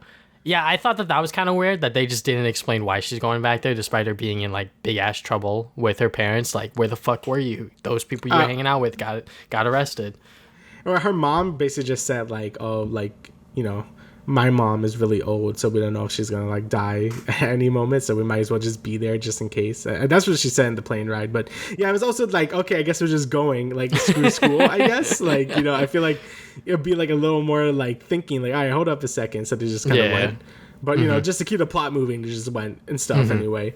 And then once they're there, we learned about the grandma. Like I don't know if she like really knows, like she knows, but I don't know if she like knows like about the powers too much, like not as much as like like basic Kamala at this point with the like Kamala powers and stuff. Or like those like red bandit guys or the fuck they're called. Red dagger guys. Yeah, so like all she knows like during like that partition and stuff, like she was like saved or something. Like it wasn't very clear yet, so I'm sure we're gonna learn more about that because the end of the episode was weird. But then once they're in there, she meets like I guess another organization of people. Just a ton of different organizations of people. This was like the Red Daggers, and they also like sort of like protect this I guess part of the world, I guess Pakistan, from otherworldly stuff, and they already know about this other dimension. And basically they want this dimension to swallow the other one, almost like another thing that we'll talk about at the end of this episode. But yeah, now we know start the end game. I mean, we already know they were evil, but now we kind of know what they're really after and stuff. As I guess that's her great grandmother, right, or something like great grandma. Yeah, and so now we know that she basically hates this dimension and she wants to go back to where she was from. So that's not good. So then we learned about that, and then chase scene and stuff. It was a lot of action. Yeah, there was a lot of action, so there was not a lot of time for like those kinder moments, which is why when like I think, I don't know if you remember this from the episode, but there was a scene where she was talking to her grandma, and then a scene legit right after where she talked to her mom, just like real quick, just like eating candy or some shit. And then it cut back to like whatever else she was doing, like training with the gauntlet. And like, I was watching that with my girlfriend, and she was like, there's something up with the mom. And I was like, I don't know just yet. And then it cut back to like her training. She was like, okay, I guess not. I was like, yeah, that scene was like kind of weirdly placed. I don't know what it was. I think that they just put it in there because they were just like, all right, well, we have it. So like, we might as well put it in there. But like at the same time, it kind of ruined the pacing because like, you know, we knew like at that point that like those Jinn people had like escaped. So it was like, okay, like what other powers do they have? Like what else can they do? Like obviously we don't know if they could like shapeshift into other people, but like that scene felt weird, and because of that it seemed like something else was going on there, but I guess not. I don't know. But yeah, that scene, if I had to say something really bad about episode 4, was just that placement of that particular scene. Right. But you know, her finding the red bandits or whatever, Daggers. you know, yeah. Calling them fucking bandits. But yeah, I mean, it was a lot of fun, the action scenes, and then seeing fucking all of them die for Kamala. I was like, holy shit, what the fuck is going on? That was quick. They killed that guy really fast, like the main red dagger guy. Yeah. I thought he was gonna be in the show a lot more, but he just kind of dies. So yeah, that's a thing. And now she met another guy, the like sort of like the other red dagger boy. That's I guess gonna help her out, figure out like what's going on and maybe how to like stop them and stuff. But you know, at the end of the episode, you know, weird stuff happens, and now she's like back in time, I guess. Like yeah, when she's in like the whole train station with the partition and stuff from the British and stuff. So like I don't know what's going on there. I don't know if she's actually there, some weird like astral projection or whatever, but it's gonna get weird. So that's the thing. Yeah. I mean, that's what happens when, you know, we're doing with interdimensional shit and you fucking hit the gauntlet like that. It's like, all right, well, what's gonna happen here? So yeah, that scene and just like that way to end the episode was a good way to keep people engaged 100%, because I'm just like, what is going on here? So like how, I mean, obviously it's very different from like the comics, but like 100%. Is this even, it's not even following the same stuff. No. At this point, I don't know what's happening. Okay. I'm gonna be honest with you. This could be in other runs and other renditions of Miss Marvel, but in terms of the first run, I mean, I read it years ago. I can't remember shit like this happening. Okay. I feel like that it was like a lot more grounded, you know, despite her getting like stretchy powers from like some chemical shit. Oh, okay. Yeah. So like other than that, like it was pretty grounded. But yeah, with everything that's going on, I'm fucking lost as much as you are. So, okay. But I mean, I'm liking it. You know, I am very interested to see how everything ties together. I do like that they are pulling in a lot more from like her past and like her heritage and like her ancestry. I think that that's very creative and sort of, you know, paying homage to just like digging in deeper to being like, hey, like, you know, we have a brown girl that's a superhero. Like that's fucking cool, right? Yeah. So, and I am liking it so far still. I just hope that it can land on its feet, because most of the MCU shows have not done that just yet, other than Loki and I guess Falcon, in my opinion, I can say that, because most of them have not stuck the landing. Yeah, no, I agree. You know, but like I think a lot of them do have rush endings. Even though I do enjoy like basically all of them, I do agree that some of them maybe need an extra episode or two. So hopefully this one ends well, because they're bringing up a lot of stuff now. Yeah. So I'm just hoping it doesn't fall on its feet, as you said. But or you know, on its face rather. Hopefully it falls on its feet. Yeah. But yeah, again, it's gonna be interesting to see like how different this is really from like the comics, because it's already so different, and like how this like energy source that they're talking about in this other dimension plays a part in anything. So yeah, it's gonna be interesting to see what happens, but I guess we're just gonna have to see, because there's mostly just a lot of like action scenes, and you know, I'm sorry, we're gonna get episode of just like exposition at some point, so we'll learn about what's actually happening. I'm sure that's gonna be next episode. Yeah. But moving on from there, I guess I'll let you take the realm on these two news pieces, and then talk about Sucker Punch. so yeah, we got like some other news here besides the Nintendo Direct that just randomly happened. We had the Overwatch 2 reveal event where it kind of just explained how the game is going to like work now. So like I said when I was talking about before, there's only supposed to be like 3 new heroes and maybe like a few new maps. I forgot how many new maps they're going to add, and 1 new game mode, which is push, which is basically like payload, but like both people push the payload. It's pretty fun actually. But that's about it. And, obviously, like I said, people aren't very happy that this is the only amount of content we're getting after, 3 years of nothing while they were making Overwatch 2. I heard various stories that they had a bunch of content planned, but a lot of it was scrapped because Bobby Kotick was like, hey, don't do that or something. There was a lot of weird stuff happening. I know they wanted to push it to the live game, to the first game, but he said, oh, save it for a sequel because they'll make more money that way and stuff, which obviously isn't true anymore. People are just so used to live service games at this point that people expect regular updates and don't really like the idea of buying a new game at this point. Even COD is trying to stop that at this point. But regardless, I think the amount of content is pretty disappointing. And now is the game's gonna have a seasonal model, basically every other live service game at this point. So season 1 is gonna start at October, and each season is gonna last 9 weeks. And every other season, so every 18 weeks, is gonna be a new hero that comes out. I thought this was faster at first, but apparently I was reading some Twitter and Reddit threads, and apparently this is basically the same pace they were releasing heroes to begin with, which is concerning because Blizzard was like, oh, this seasonal model is going to make us release heroes faster, but it's basically going to be the same pace they were releasing people to begin with.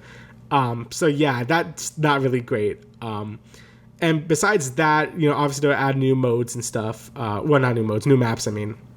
And this is where talk about PvE a little bit, where PvE looks like it's getting scaled back. At first, they said it was going to be launched as a paid thing, which we knew about, and PvP would be free, which is what's happening now. But they said it was also going to be complete when it came out. Now they're saying it's going to be episodic, and each season is going to get something. And they showed only a little bit of gameplay, but it looks basically like the PvE we already have in Overwatch, which isn't great. It's just a few robots coming at you and you shoot them. They promise a lot of other things like bosses and skill trees, but we haven't seen any of that yet. So that's what I meant by scaling back on the PvE stuff. Hopefully that isn't true, but it probably is at this point, which is really disappointing. So I guess we're going to have to wait and see for that. They still haven't said anything about PvE beyond that. And lastly, the Battle Pass. So we don't really know much about the Battle Pass either besides it's happening. And they want to, obviously it's going to be paid for, pay for it. There's a free track, but you basically get jack shit from that every other game. You actually have to pay for the premium season pass to get stuff. And the rewards are supposed to be, things you can actually see, which is cool. Gun charms or maybe other skins for guns. Obviously skins for the heroes and stuff. Loot boxes are gone now. It's going to be just a store now, which is either a good thing or a bad thing. Because I hate loot boxes.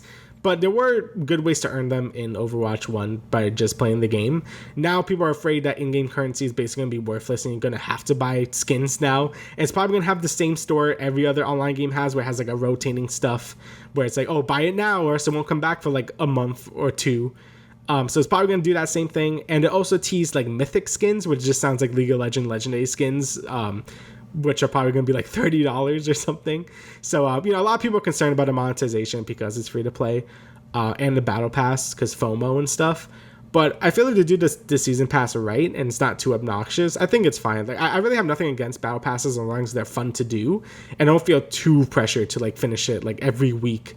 If I could miss 3 weeks or something and there's some catch up mechanic, I think that's fine. But if there isn't one and it just feels really rough to do, you have to be grinding the game every week and stuff, then yeah, that's gonna be awful. But I don't know that yet. Not until the first season comes out, then I could judge how well the season pass is gonna work. There have been games I played that have good season pass models. Warframe is one of them. I think Warframe has a good season pass sort of model. So hopefully Overwatch has that, and hopefully it's just play the game, get XP, and you can just do it. I really don't like challenge based ones that much, as long as they're easy to do and not too out of your way. Halo Infinite had a pretty bad sort of challenge model where you have to kill 3 people with a fucking grenade and hope you get the challenge done. And it's just kind of a pain in the ass. So hopefully just play the game, and if you do well you get more XP for your battle pass, and just play the game. So hopefully it's like that. And besides that, they showed the new, Jungkook, which I talked about, and they teased the new support hero. But besides that, people are the people are a little upset, about the lack of content. People don't really like the monetization changes. I'm going to wait to see how egregious the monetization is, but, judging from Diablo Immortal, not a lot of people have a lot of confidence in Blizzard at this point. So we're just going to have to wait and see. I'm going to wait and see how the Battle Pass really is. If it's too grindy, I will say so. If it's just right, then I'll make sure to say that as well. So But right now we don't really know. I'm just gonna have to wait until the first season comes out in October to really give the full thing about that. But yeah, that's what's happening with Overwatch. You know, the game is still going, and we'll see if it doesn't die like it did with the first one by Blizzard just not updating it. So we shall see. All right, so next bit of news here, we have the Final Fantasy sort of like celebration stream. You know, they announced, you know, a lot of stuff, like a lot more stuff than I thought they were going to show. They showed a remake of Advent Children called Reunion. So that's coming out later this year or early next year, which looks good. Like it's like a full sort of remaster remake where there's new models and voice acting, but still like sort of the same PSP game. That's really cool. And they showed Final Fantasy VII Rebirth, which is the sequel to Final Fantasy VII Remake. And now we know that this remake trilogy is going to be, well, it's going to be a trilogy, like I said. So only 3 games. So everyone was speculating, like, oh, how many episodes are going to be, or how many, like, games? So yeah, three games. And this is coming out next year, either late next year or early the year after, since it just says not winter. It says winter. So, you know, winter could be from December to March. So, yeah, we don't really know. But it's coming out a lot sooner than we all thought it was going to come out. And, I mean, it looks great. They didn't really show too much. The game looks like it's going to have more open environments, which is nice because the first game was all set in Midgard and everything was very condensed and hallway-like. So hopefully this game could open up a bit more, just more open environments and stuff. I don't know if it's going to be like a truly open world or whatever, but I do hope the zones are more like open and stuff. And yeah, that's about it. I'm just happy that, you know, we're just seeing it so soon. And there's going to be just so much Final Fantasy next year with 16 coming out next year. This game may be coming out that year as well. The Final Fantasy 14 expansion should be coming out next year as well. So there's going to be a shit ton of Final Fantasy coming out next year, which is great. But yeah, and besides that, it looks like this game is not going to be a straight remake. Like the first one was barely a straight remake. It looks like they're really going to take a lot more liberties this time with it being called Rebirth. And anyone hoping that is going to follow the same path, I think are going to be disappointed. I think it's definitely going to be doing its own thing at this point. So yeah, definitely looking forward to it. Hoping to see more news. Hopefully the combat's the same because I love the combat in Remake Part 1. But I guess we'll see. All right, go with the bad news now. Oh, fuck. Stop it. All right, so Sucker Punch Productions, they made a blog post because they are approaching 25 years, so they just wanted to go out and say it. They have nothing on revisiting Infamous or Sly Cooper as of right now, and no other studio is currently working on those franchises, and these characters are very special and near and dear to our hearts, so while we never say never to reopening those doors down the road, for now there are no Infamous or Sly Cooper games in development. So the reason why they did this was because they are also performing maintenance on the Infamous 2 UGC servers, so I guess there's still people using those, so, you know, for a little bit longer, and they're also making Cole's Legacy DLC for Second Son, actually on the PlayStation Store, which I did not know about. So I guess I've had this exclusive DLC on my PlayStation account for just years, and I did not know about it. But yeah, I mean, look, there was nothing solid and nothing concrete about these fucking Sly Cooper rumors. So I was like, look, guys, until I see something solid, I ain't taking the fucking bait. That's what I told myself. So, you know, and there were even like Infamous rumors that, you know, like trickled in there. So I guess Sucker Punch today, they woke up and chose violence, and they were like, guys, there's fucking nothing. No one's working on these stupid IPs. Stop making dumbass rumors. Stop getting clickbaited. So yeah, I mean, it sucks to know that, you know, 2 of my favorite PlayStation IPs ever are just not getting games as of right now.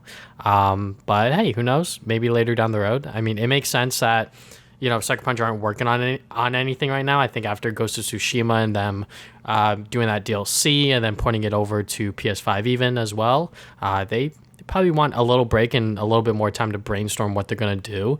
So, you know, it is what it is. Obviously, I do want them to revisit these IPs, or someone to at some point. But yeah, you know, I'm not exactly, you know, crying, sobbing, pissing, shitting my pants. But, you know, I am sad to know that there's nothing in development. But at least I know the truth. Yeah, the Sly 5 rumors were like relentless. So like, I guess that's just not true now. You know, like there was a time where it was just like Sly 5 is coming. It's coming. It's like someone's making it. At first it was like, oh, Sucker Punch is making it. Then someone else is making it. Now we know no one's making it. So very unfortunate. I'm hoping to still do like maybe a collection, or they put it on the PlayStation Plus thing. Yeah. You know, it would be nice to actually play those games like not streaming or anything. Like the Sly collection is not even there anymore. Apparently it was on the streaming service, but now it's just not there. So yeah, hopefully Sucker Punch makes a collection. No wonder why that game's fucking like $60-$70 on eBay now. I'm pretty sure if I look it up right now, it's gonna be a lot of money. Yeah, it's like $50, which is crazy because the game retailed for $40. Right. So the fact that it's back up there again, you know, I've seen it as low as like $20 before. But anyways, yeah, it sucks. No, I have pain. I could feel the pain. Pain, suffering, shit. It is what it is. I'll move on from it.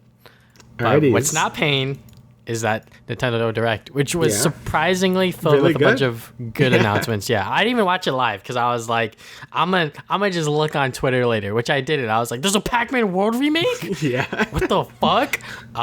So yeah, if you guys don't know what Pac-Man World is, it is a 3D platformer with Pac-Man. So they are remaking the game from the PlayStation 1. So I have a funny story about this. The first time I played it was obviously on the PS1. I bought it from Play and Trade. So when I went to go play it, at a certain point, the game just broke because the game was scratched up. But because they had so many copies, they just gave me a new one. Oh, so, that's nice. Yeah, I was able to finish the game from there on.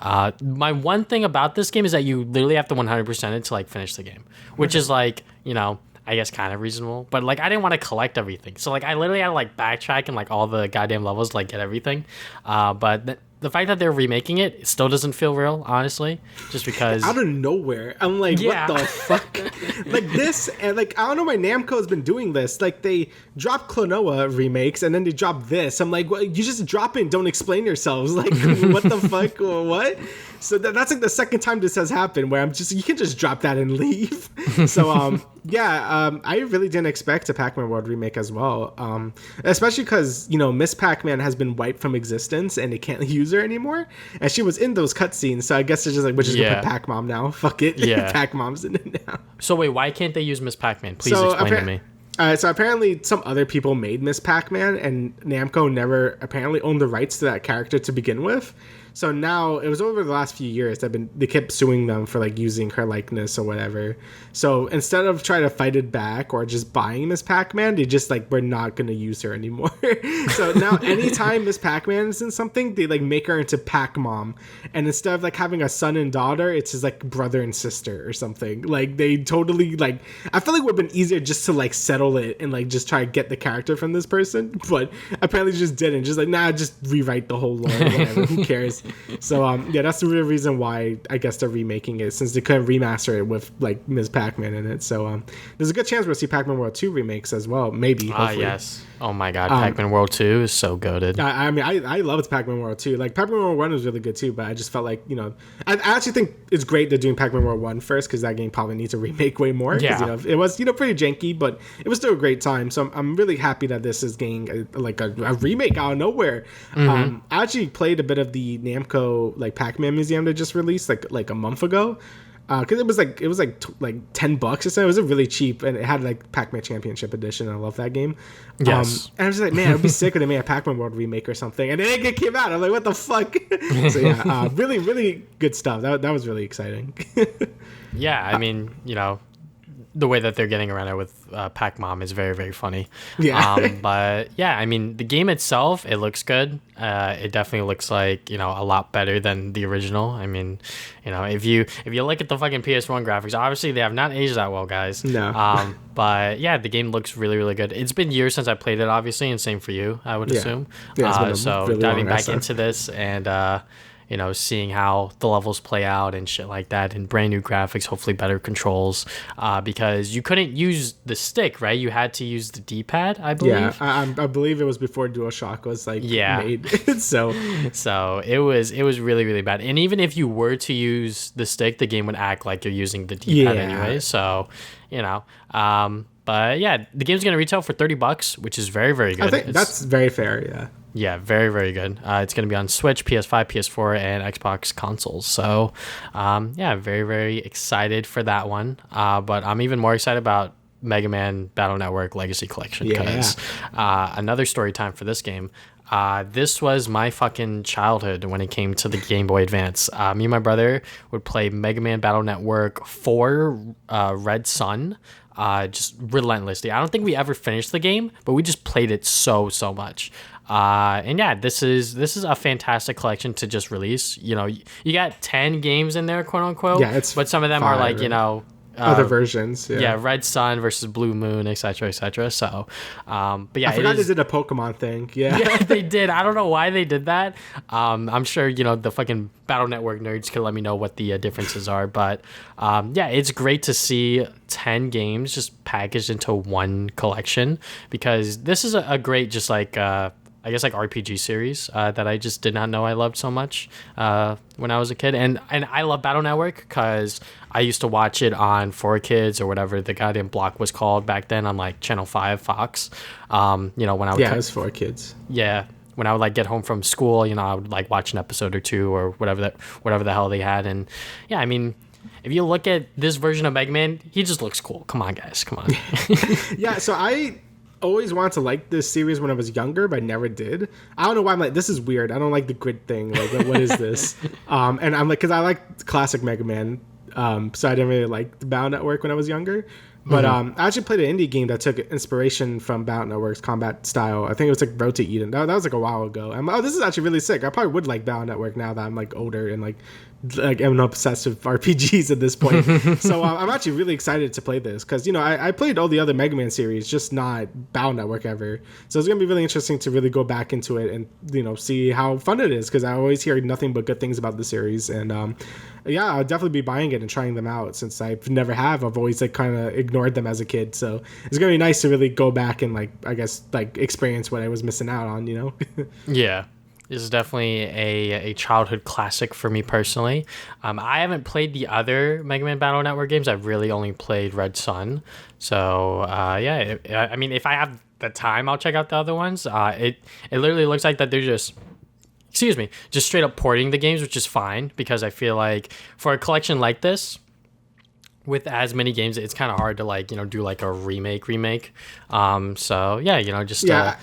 have it in one collection is nice. Yeah, I guess they're just keeping it in line with Mega Man Legacy, Mega Man X Legacy, and Mega Man ZX Legacy collections, where it's just like, here's just the games, which is great. Yeah, hopefully they do Mega Man Legends at this point. That's like the only other Mega Man I think they're missing. So hopefully they could bring that back, and we just have all the Mega Mans on modern consoles. Honestly, it makes me want to play Mega Man again. I love Mega Man. Yeah, I could beat those games like an hour. Like, they really aren't that long to me. But yeah, dope ass games. Alrighty, so next, we had some other stuff here. I guess we could talk about the big one too. So Persona 3, 4, and 5 are coming to Switch.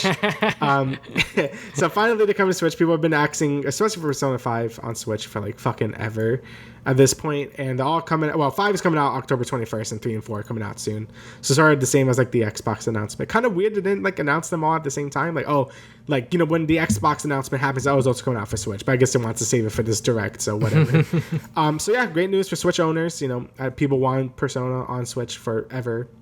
And, you know, it's a perfect fit for it. I know that's a meme to say, but Persona really is a perfect fit for the console, since whenever you're doing like sort of the life simulator stuff, you could just lay down, you could like, you know, take it with you in bed and just like read the dialogue and stuff. Like, it is like a great Switch game to have. Obviously, I won't bother with it. And, you know, Persona 5 does look a little crusty, not too bad though. But you can tell it's, you know, a little downgraded for the Switch, just because it's taking Royal and not base Persona 5, which is great. But yeah, that game had some graphical improvements. So, but yeah, overall, fantastic for Switch owners. There's not really much to say about it, since, you know, you already know what I think about Persona. So, and if you have any other console, I probably do advise you to play it on that other console. But like 3 and 4 probably won't matter too much. But 5, you probably should look for a more powerful console. But if you really want to, go ahead. I think it'll be a great time regardless, because, you know, they're great RPGs and great games, and we already know how they are. Yeah, I talked about. I mean, like, if you want to play it on the go, that's always the beauty of the Switch, is that you can play it wherever you go if you're traveling more. So basically, yeah. All right, so next, I just pick one bird. Yeah, I guess we could do Super Bomberman, right? Super Bomberman? Mario Rabbids? I forgot about that. Fuck it, Super Bomberman 2. So I've actually never played the first one. Never played the first one? Because it was a launch title for the Switch, and I was like, I'm playing Zelda. So, and I feel like most people are in that boat, but I actually some people have did. Some people did go back and play it again, and it was re-released on other platforms as well. So getting a sequel to it, it's gonna be pretty dope. I've always loved Bomberman, just like as like a multiplayer game. I think that it is a lot of fun. I'm not very good at it. I would always trap myself and fucking kill myself somehow. But Super Bomberman R2, sure, I'm down. I'll probably buy day one, see how it plays, see how it works. But yeah, I don't really know much else other than that it's a sequel and it looks good. So I actually have Bomberman R1, and because it was a launch title for the Switch, but I was busy playing Breath of the Wild, not Bomberman. So I didn't really play too much of it. I knew it was of the classic style, so I played the single player for a little bit, and I'm not the biggest fan of like single player Bomberman, like the grid style. I love the adventure game that like Bomberman 64, Second Attack, Bomberman Generations on GameCube. I love that shit. I love when Bomberman is like an actual, not 3D platformer, but like an actual like sort of 3D game, I guess. And I really hope they go back to that at some point. But yeah, I remember just playing a bit of the single player. I'm like, it's alright, because it's just like the grid based thing where kill some enemies and then move on. But the multiplayer was fun. I mean, it's basically what Bomberman is, right? Just like new art style, looks pretty, and that's about it. This game looks like it's basically more of the same, but like this weird castle mode now, where you could like build one player has to defend their castle and a bunch of other players have to go like bring it down or whatever. That looks like it'll be fun, but probably be dead like the second week is out. I don't know. Maybe I'll go back to that game and like beat it and then play this game. But I am hoping they do a full 3D Bomberman game again because I love those games. So hopefully they bring them back in a big way, sort of like Klonoa and like Pac-Man and stuff. Because I would love another like big 3D Bomberman game again. So that's just me though.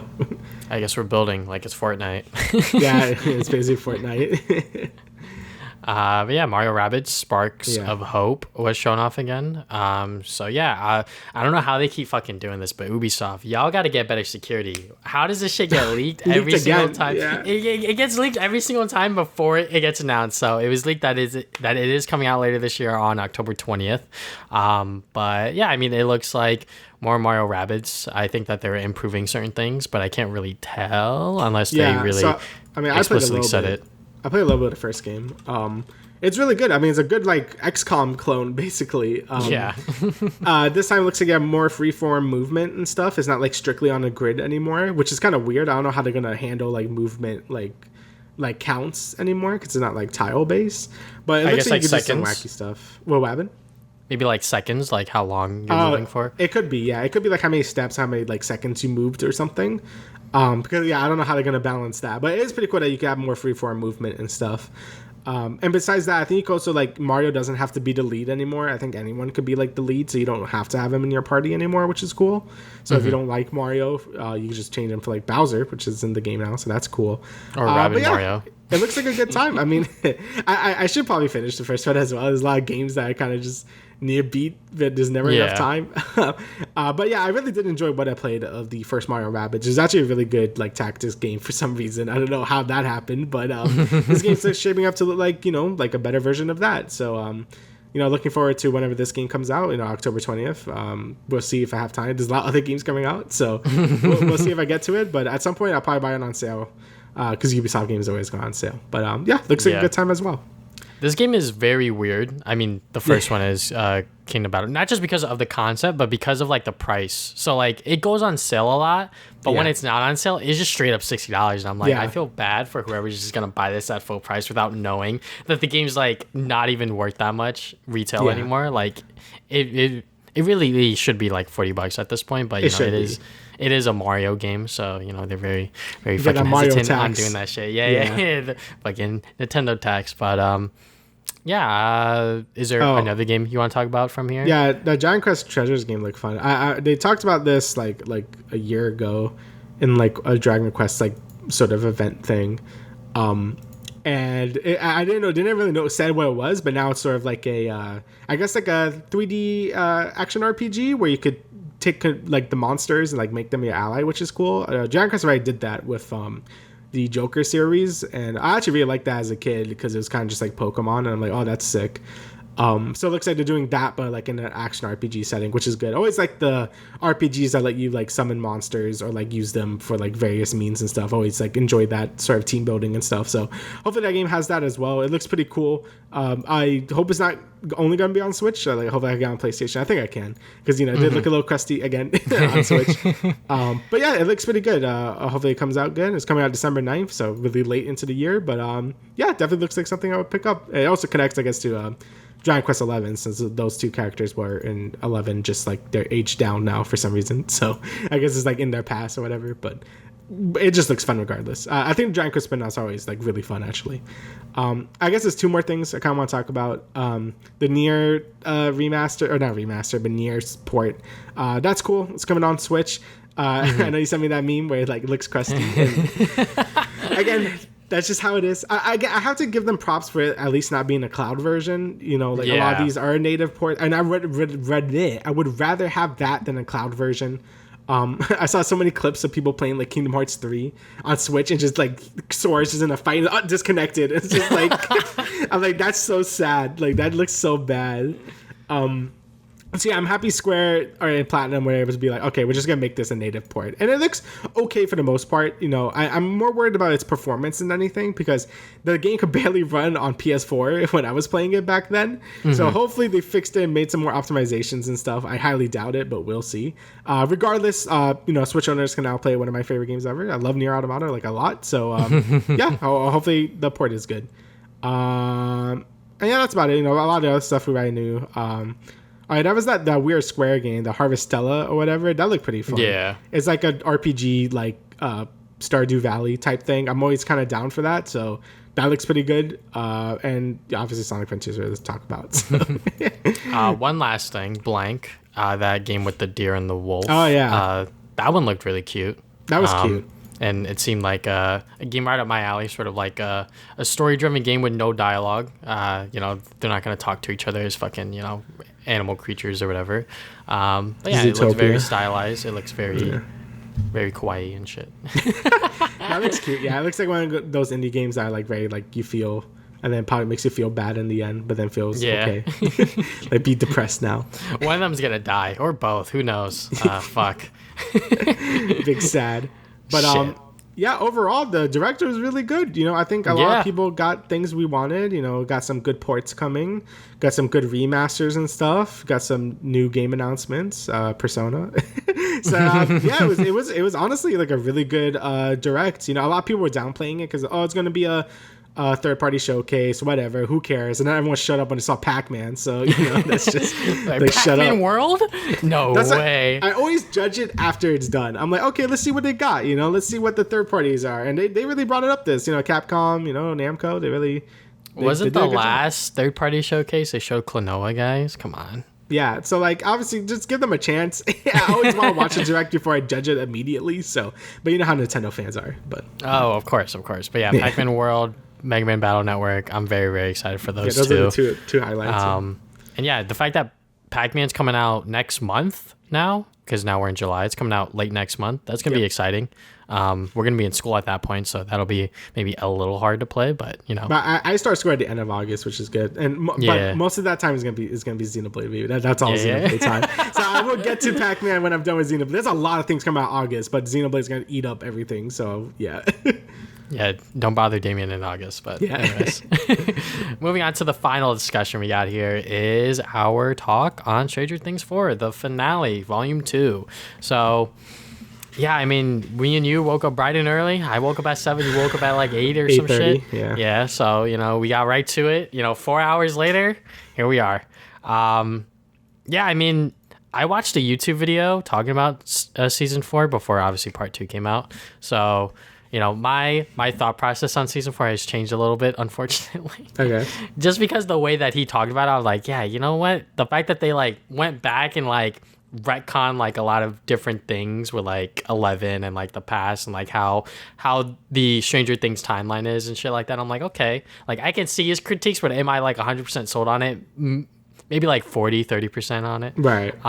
Which, like, that video, by the way, is made by Alex Myers. He does, like, hopefully I'm getting his name right. Fuck.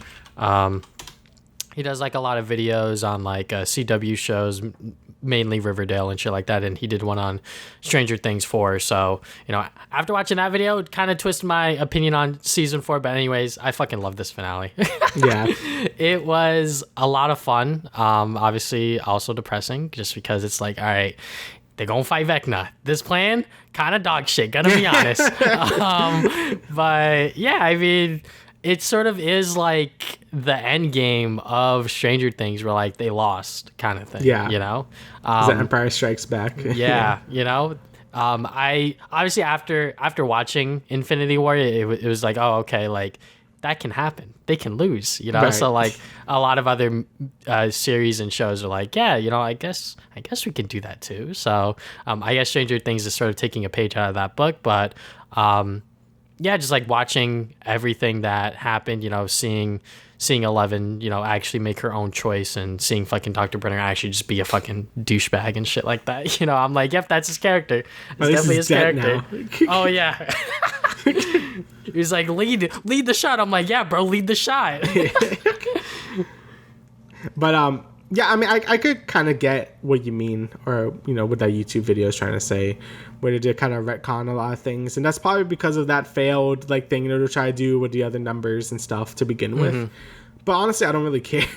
Like, I get it. It's a really valid criticism, and even I was thinking of that when I was watching part 1. I think I brought it up, where it's like, oh, that's kind of weird how they they did all that and kind of just ignored it, and they kind of just acting like it never happened. But at this point, it's just better this way, I think. Like, I just let it happen, Like, at this point, like, it's fine. Like, again, it is a valid criticism of the show. But I really felt like they probably should have not done that stuff to begin with, because then this stuff would have made more sense. But if you just take it for what it is, I think it's still really good. I thought this season was very good. Like, I think this is my favorite season of Stranger Things, like, so far still. And the finale was great as well. Like you said, like, I think all the... their plan was a little dog shit. I think they could have thought things out a bit more. But that is they were kind of just in a rush to like do it anyway. And I think it led to a really great finale. I think there was enough like consequences for what they did. I'm happy they kind of lost as well. Like, I was hoping Vecna wouldn't die, because then I'm like, what the fuck they're gonna do for season 5? So I'm happy that they ended up basically losing in the end. I think that's good. I didn't want them to do a whole new villain again, because I'm like, well, Vecna is supposed to be like the mastermind, so it wouldn't really make sense if that was the case. And yeah, I just thought it was great. I think, I still think the death was kind of predictable. Obviously, if you're a new character in this show, there's a chance one of you are dying. Like, you know what I mean? And they killed off like 3 out of 4, I think, right?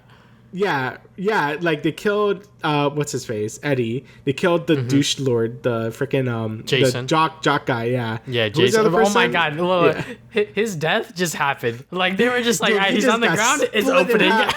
Honestly, I didn't feel sad. I'm like, yeah, that's what you fucking honestly deserve. I was like, yeah, nah, fuck that guy. Yeah, piece of shit. And who was the other person that died? They fucking killed Chrissy, bro. I can't believe they killed Chrissy. Which the fucking Duffer Brothers have been open and been like, yeah, we probably shouldn't have done that. Yeah, I was surprised when they killed her. I'm like, oh, I really thought she was gonna be like a thing till the end of this like season at least. Yeah. I really thought Eddie was gonna be the one that died in the first episode instead of her, but it is what it is. Yeah, I'm also sad that she died. I'm like, I don't really nice that. But I still believe like the show like does play a low side. Like, I'm happy that Max got like really hurt, because I'm like, but I'm not happy that she got hurt, but like it's nice to see, like, not like that. Like, obviously I like Max a lot, but I think like it's good to have like some actual main character actually go through something that's horrible. I was kind of hoping that she would die, just to be like really nail it in, like they really lost. But I think it's bad enough that she probably won't recover ever again. Like, I don't know if she will ever see again or like walk again. Yeah. But I think that's fair enough, like, consequence, like, to it's sort of having that cake and eat it too. Like, okay, see, like we did it without really killing her, but I feel like there's kind of a worse faith now, because like I wouldn't want to live like that. So yeah. But yeah, I think they did pretty well with that. Yeah, it was pretty fucked up what they did to Max. I was like, oh no, her bones are snapping, and then it's like, what the fuck? Yeah, and then I'm like, oh no, she's gonna fucking die, and then they like cut it, and then it went back, and I'm like, oh okay, 11 stopped it just in time, but I'm like, How is she talking? Oh shit, she probably can't see. Fuck. Oh no, Yeah. this is bad. And then she like died for a second, and then 11 did some shit, and I was like, I got flashbacks of fucking Star Wars, Rise of Skywalker, where they were doing like the force healing shit, and I was like, no, please God, please God. What I think happened was she just like sort of like used her telekinesis to like pump her heart like that. Yeah. Like it's honestly, I've been reading that online too, where people say it's bullshit. But I'm like, she opened a dimension to another world. Like I feel like it's not too crazy to think she could like start a heart like pretty fast. Like I think that's okay if she was still kind of fresh there. Like, you know, people do it with the defibrillators, you know, just do that. So that didn't seem too crazy to me. But I understand why people would be a little upset about that. But I think 11 already did so much crazy shit that I'm like, well, honestly, just doing that doesn't seem that crazy at this point. So yeah, and like with Nancy, you know, seeing Vecna, I'm like, she's gonna live. Like, there's no shot that like he was gonna kill her, because I'm like, he just wanted her to see everything and like, send the message exactly, and I guess bait them all in because it worked. You know, they all panicked, and then they went to like that gun store. Yeehaw. Yeah, the yeehaw, fucking all the rednecks and stuff. Dude. Yeah, I was like, yo, I'm like, where's Dustin and Lucas? And I'm like, oh yeah, they have to watch over Eddie. But I'm like, Sinclair's sister, she should not be in there. Which is why like she started panicking when she saw like the jocks and shit, and I was like, yep. Friggin', he's a psycho, bro. I'm like really happy he's dead. Like this dude, like I'm happy Nancy didn't give a shit. She's like, yo, let go, bro. I'm like, damn, Nancy, let's go. Mm-hmm. I was like, oh my God, bro. This guy like is not getting any sleep. He's not mentally well. Like, bro, you don't know what's going on. Like he's just being like a idiot conspiracy. Yeah. He's just making shit up. So, but yeah, the whole fight with him and Lucas was well deserved. that was I think Lucas did a great job like just this season as well, like especially like his acting like towards the end there with Max. Like I thought I was like really well. I know they were like nonstop tweeting. Like I know the Dufflin brothers were like, "Oh, he did a great performance, gut wrenching." I'm like, "Can you guys like chill until the episode's over?" I didn't see it until it was done. But I was like, "No, now my expectations are like subverted and shit," and I'm like, "Oh no." I'm like, "Can you guys?" Also, Netflix, the official Netflix Twitter is like, "Someone's gonna die." I'm like, "Can you guys stop? like wait until it's over." But I get it. They're like trying to like hype it up, but at the same time, it's like, shut the fuck up. Yeah, like, can we watch it first? Yeah. But yeah, again, overall, it was just really good, really tense. You know, I think all the fighting was good. You know, with all the demigorgons and dogs and bats and stuff. You know, I do think the Eddie death was pretty predictable, because at this point, I'm just, he's definitely gonna die. Because again, if you're a new character, there's a good chance you're probably gonna die. Like they keep one of you, but like some of you are probably gonna die. So yeah, his death. It honestly hit me hardest when Dustin was talking to his dad. That got me a little bit. I was like, oh fuck, that hurt. Yeah, because now you see like the actual consequences. Because like he's like trying to like fix like the posters, because people keep vandalizing it. Yeah, and it's like, ah, shit. He's like, I gotta tell him, and I'm like, fuck, no, dude. Yeah, that shit was like, shit, dude. My Lord. The fact that he gave him the fucking pick, I was like, bro, he kept that shit. I was like, oh no. Yeah, my heart. Yeah. I mean, look, you know, Eddie. He was honestly, I did not think that I was gonna like his character as much. I say that with like most Stranger Things characters, you know, like when they like introduce them, it's like, oh, you know, like this like a new character. But because it's Stranger Things, like we're in season 4 at this point, they introduce so many fucking characters. It's like, all right, like, hi. Yeah. So I do think they do pretty good though. Like I thought Eddie, I actually really did like Eddie by the end, but I kind of knew he was gonna die. I'm like, it felt like, I mean, his whole character arc was like, I'm not gonna run anymore. Like he literally says that like a lot. So I'm like, okay, well.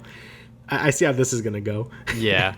When he played Metallica, I was like, that's fucking dope. I think they low-key spoiled it, because you can make like a Spotify playlist with like songs that will save you from Vecna, and like one of the songs in there was Metallica, and I was like, what the fuck is going on here? I don't listen to Metallica. Like Metallica's a great band, but I'm just like, I don't listen to them like that. Yeah. So when I saw it in my playlist, I was like, okay. And now it's in this finale. I'm like, oh, okay, now it all makes sense.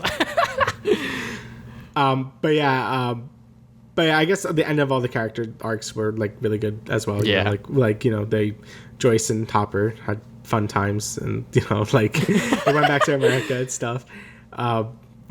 Dude, but I was just like, we're really gonna do this here, and then the phone rang. I'm like, yeah, okay. Yeah, I was like, thank God, I don't want to see this shit right now.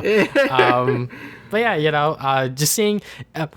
I got the most like tearful when like all of the characters like started getting back together in Hawkins. Yeah, me too. Because I was like, they're finally like all back together, kind of thing. It really hit me most when like they visited Max in the hospital, because I'm like, oh my God, man, it's been a while since we've seen all of the kids together like that. Yeah. So I was like, yes. Thank you. It wasn't like, a grand moment. They weren't really like playing it up like that. But for me personally, I was like, oh, yes. Yeah. No, it was really cool to see all the characters actually back together. And I wonder if season 5 is really just going to have them all together for once. Because usually they do the split story, because that's what they always done. And it might still do that with season 5. But it would be cool to sort of have a more centralized story to take out like the big threat at this point. Yeah. Like, because Vecna is like a big boy now, and like he like caused this huge ass portal to appear. So it'd be cool to have like one big central story at this point. And it was also cool to learn more about Vecna, because he talked about like what has happened, and when 11 opened a portal to like the Upside Down, it was really just another dimension. And I guess he took over the Mind Flayer, or wherever the hive mind there was, to like make it into his own like dimension. Because apparently I was reading this on some of the Reddit threads. The dimension, when they showed it in this episode, the dimension's all like yellow and shit instead of being like the red and stuff like we know it. Yeah. In the end of episode 7, it was like a very red, right? Like it was like the upside down colors. Apparently they edited it to be yellow now. So like if you go back to it, apparently it's all like yellow. Like when he fell into it. Like, yeah, I guess he didn't want to spoil that for like this. So it got you guessing, like, oh, was the upside down always there? But apparently he kind of made it like that. Like the Demigorgons were always there, but like I guess like he shaped it to be like his own little like fortress or whatever. So that was a pretty cool touch. But besides that, like, yeah, Vecna's a piece of shit. And like, but honestly, the biggest villain this season was Jason and that bitch girl in the beginning. So they had nothing on. Vecna had nothing on them. So yeah. But no, it was really good though. Yeah, I really did like the way that they were keeping us in suspense with like the way everything was playing out, because like when fucking Vecna got a hold of literally everyone, because like they all went into like the Upside Down or whatever the fuck they were doing, I was like, okay, yeah guys, this plan's really working out, huh? And it did work to a certain extent, but obviously they still lost in the end majority as like a major loss or whatever. Yeah. But yeah, I mean, like, I just like the fact that, everything wrapped up kind of nicely. Even like the fucking Yuri, that dumbass Russian guy that was like, fucking around with their shit. He was like, haha, I'm stalling. And like, they all know that you're stalling, bro. So like, be the hero that you're supposed to be. And he was like, all right, fine, fuck it, whatever. But yeah, I mean, like, overall, I think that this finale really does tie everything up. I think that one of the things that I think a lot of people are really honing in on is Will, just because like he doesn't really do much in like the grand scheme of things, but like I guess they're like hinting at that like he likes Mike or something like that. That's like I do want to like a little of that. Look, bro, look. You were the first one that I heard that from, and then I started fishing on Twitter like after this finale. I'm like, yeah, I guess that one scene in the car, he was really trying to open up to him, and like he was really talking about himself. Yeah. So yeah, hopefully they touch on that a little bit more. Obviously, I like the way that they're handling it, because this is the 80s, so like it's not really that accepted to like a girl, because like when Robin saw her Vicky in the fucking gun store and shit, I was like, oh fuck. Yeah. So and then Will opening up to Mike, and then Jonathan being like, hey man, like you don't talk to me anymore, and I'm like, oh shit. So yeah, just problems and shit like that. They're still, handling that within this finale, despite, the whole thing with Vecna happening, which like, before we got that reveal, it was very like ominous as to who Vecna was, because like, afterwards he's like 11, and I'm like, okay, now he's just saying her name and shit. So that's out in the open, and they might as well just like say it. So but yeah, basically, I thought the season was great. I think a lot of characters already dealt with all their stuff. I think besides like Will, I think almost everyone had. I mean, even like Steve didn't really, because he just saw like Nancy and Jonathan get back together. Even though I don't think they're gonna stay together. Bro. Yeah, but I don't think so either. When Jonathan was like, "Are we good?" I was like, "Oh like, no." And Nancy's like, "Yeah." I'm like, "No, that's like, a no, bro." Oh no! And then he's like, "You didn't get that letter in there." He's like, "Nah." I was like, "Bro, it's in the trunk of your car." No. Honestly, I think like Jonathan might die next season because I feel like they're probably gonna break up and he's gonna do like some sacrifice or something. So I'll be happy with Steve or whatever. Someone has to die again. Like, so I'm guessing it might be Jonathan. But yeah, when Steve opened up to her, I was like, bro, that's such a ballsy move. Holy fuck. All right, now we gotta go kill Vecna while you have this shit on your mind. I was like, this is not good timing, bro. You should, like, I get it. Like, you guys might not make it out alive, but holy fuck. I want 6 kids. I want 6 kids. I was like, bro, you know what that's coming out. I was like, bro, are you doing the work? Hello? Yeah, nah, I mean, just like me personally, two's enough. Yeah, I'm good. I would not want 6 children. That's 6 rugrats running around. Holy shit. Yeah, I'm good. My God. I mean, but Steve does have some practice, if you will, with the fucking Stranger Things kids, and he's babysitting them. But he's the mother. He's not the father. He's the mother. But yeah, was there any other moments? I mean, I guess like at the end where we see like, I guess like the dust particles come into Hawkins, I'm like, oh shit, it's actually getting real now. Dude, like also like just the music in this season has been really good. Just like whatever licensed music they picked, and just hearing that like remix of like the theme song, like I sort of like a full version of it when they're looking at like the like massive portal. I'm like, yeah, they did a great job with like just the music and saying the mood and stuff. Again, also with all the licensed music they did. So yeah, I mean, I am really looking forward to see what's gonna happen next. Like, it was really ominous with the whole, like, I guess the upside down is coming to like the real world at this point. And that's kind of what it hinted at early in the episode, where I'm like, oh wait, this is just Stranger Things, huh? Like Miss Marvel is doing the same thing. So it looks like Vecna just wants to like eat everyone and just have his own like, or just kill everyone because he hates humanity, which makes sense because the freaking doctor is a piece of shit. And it really does make me question like Eleven's power. Is she the only one that could really like open that portal like easily? I know Vecna can now, but like it seemed for a while like 11 was like the only one that could like do something like that, because she apparently like he was hinting that she was like obviously she made that first portal to put him in there, but then the other portals she could close them and stuff. So I don't know. Honestly, it wouldn't surprise me 11 dies too, like because she. I don't know who's gonna die, but someone's gonna die. Major. Yeah. In season 5, who the fuck knows? They haven't killed any of like the major kids yet, so yeah, one of them could bite the dust. But yeah. Is there anything else I really want to talk about when it comes to the finale? I mean, obviously it was like 4 hours worth of content, so it's kind of just all jumbled in my head right now. Yeah. So. But yeah, I think overall I'm excited for what's gonna happen. I'm not sure how much of this time jump's gonna be though, because like they're supposed to do a time jump between the seasons. It kind of has to be fast because it's a little urgent now. Yeah, it is very fucking urgent. So I don't know what the fuck they're gonna do. They obviously did a time jump within this finale, which was just 2 days, because it wouldn't make sense if like the next scene, hey, we're back in Hawkins when we were like 2,000 miles away with the whole salt tank shit. The fucking VFX for those scenes. So apparently they literally finished that shit like last night. Like they finished some like VFX shit last night. Oh my God. They've been literally working from I guess when they released Volume 1 to up until now, just trying to get this shit done. So if you were to rewatch it, it'll probably look better, because I definitely noticed the fucking like I guess like the green stage room with them when like 11's in the salt tank or whatever, and you see like the blue light reflect on Max and Lucas, and I was like, yeah, that looks a little spotty, but I'll allow it. It's fine. It's fine. Yeah, that makes sense. It was really coming in hot. I know we're gonna live in an age where TV shows are getting patched. Isn't that weird? Yeah. Mm-hmm. So that's kind of crazy. And they're patching shit to like hide stuff, like just like you said with fucking the 7th episode with them patching the sky or whatever. I was like, oh, okay. I feel like that was more like just like a thing they didn't want like spoiled. Yeah. But it's still cool. I didn't do that for a Star Wars thing. I forgot. I forgot. Maybe. It did sound for Mandalorian. I will never forget that Game of Thrones. Yeah, Starbucks I was about to bring it up. that up. Yeah, with the Starbucks cup. I will never forget that. That shit was hilarious. But Yeah, overall, I think this season was my favorite at this point. Yeah. I mean, I think I said that for season 3.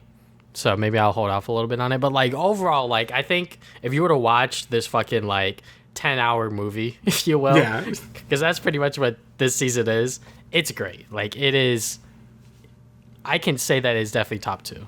Obviously the first season, just like as a package, is just really, really, really good. But you know, the later seasons, you know, they do get a little more experimental, and you know, they do some things that, you know, may not be in the canon anymore or whatever the fuck, you know. But yeah, I think that with season 5 being the final season, there's obviously a lot at stake. So hopefully they're able to wrap it all up, because you know, I'm sure they know that like a lot's riding on the next season, because you know, people thought that this was the fucking final season. Yeah. It's gonna be Stranger Things 5. So, well, hopefully it doesn't like fumble the ending, because you know, people have been really hurt over the last few years with some endings. I mean, you know, Game of Thrones, maybe Attack on Titan, with like how the manga ended. I don't know how yet, but hopefully it ends well. Hopefully things are good. But we'll see when it actually comes out, whenever, because we don't even know when. So yeah, and like the show came out in 2016, so like we're way over 5 years in. I think 2016. I think fuck, I can't do math. Oh shit, that the was like calculator's 6. on your fucking webcam. Whoopsies. Anyways, 2016. Oh yeah, we're more than 6 years in. Yeah, 6 years. Yeah. But yeah, you know, hopefully season 5 has more to offer. Is there anything else you got to say about season 4, or? No, I think that's everything. Yeah, I think so too. But you know, we literally just watched it. So Yeah. Yeah, thank you guys for listening to the Travis and Damian podcast, episode 90. We will see you guys 2 weeks from now with another episode. Later.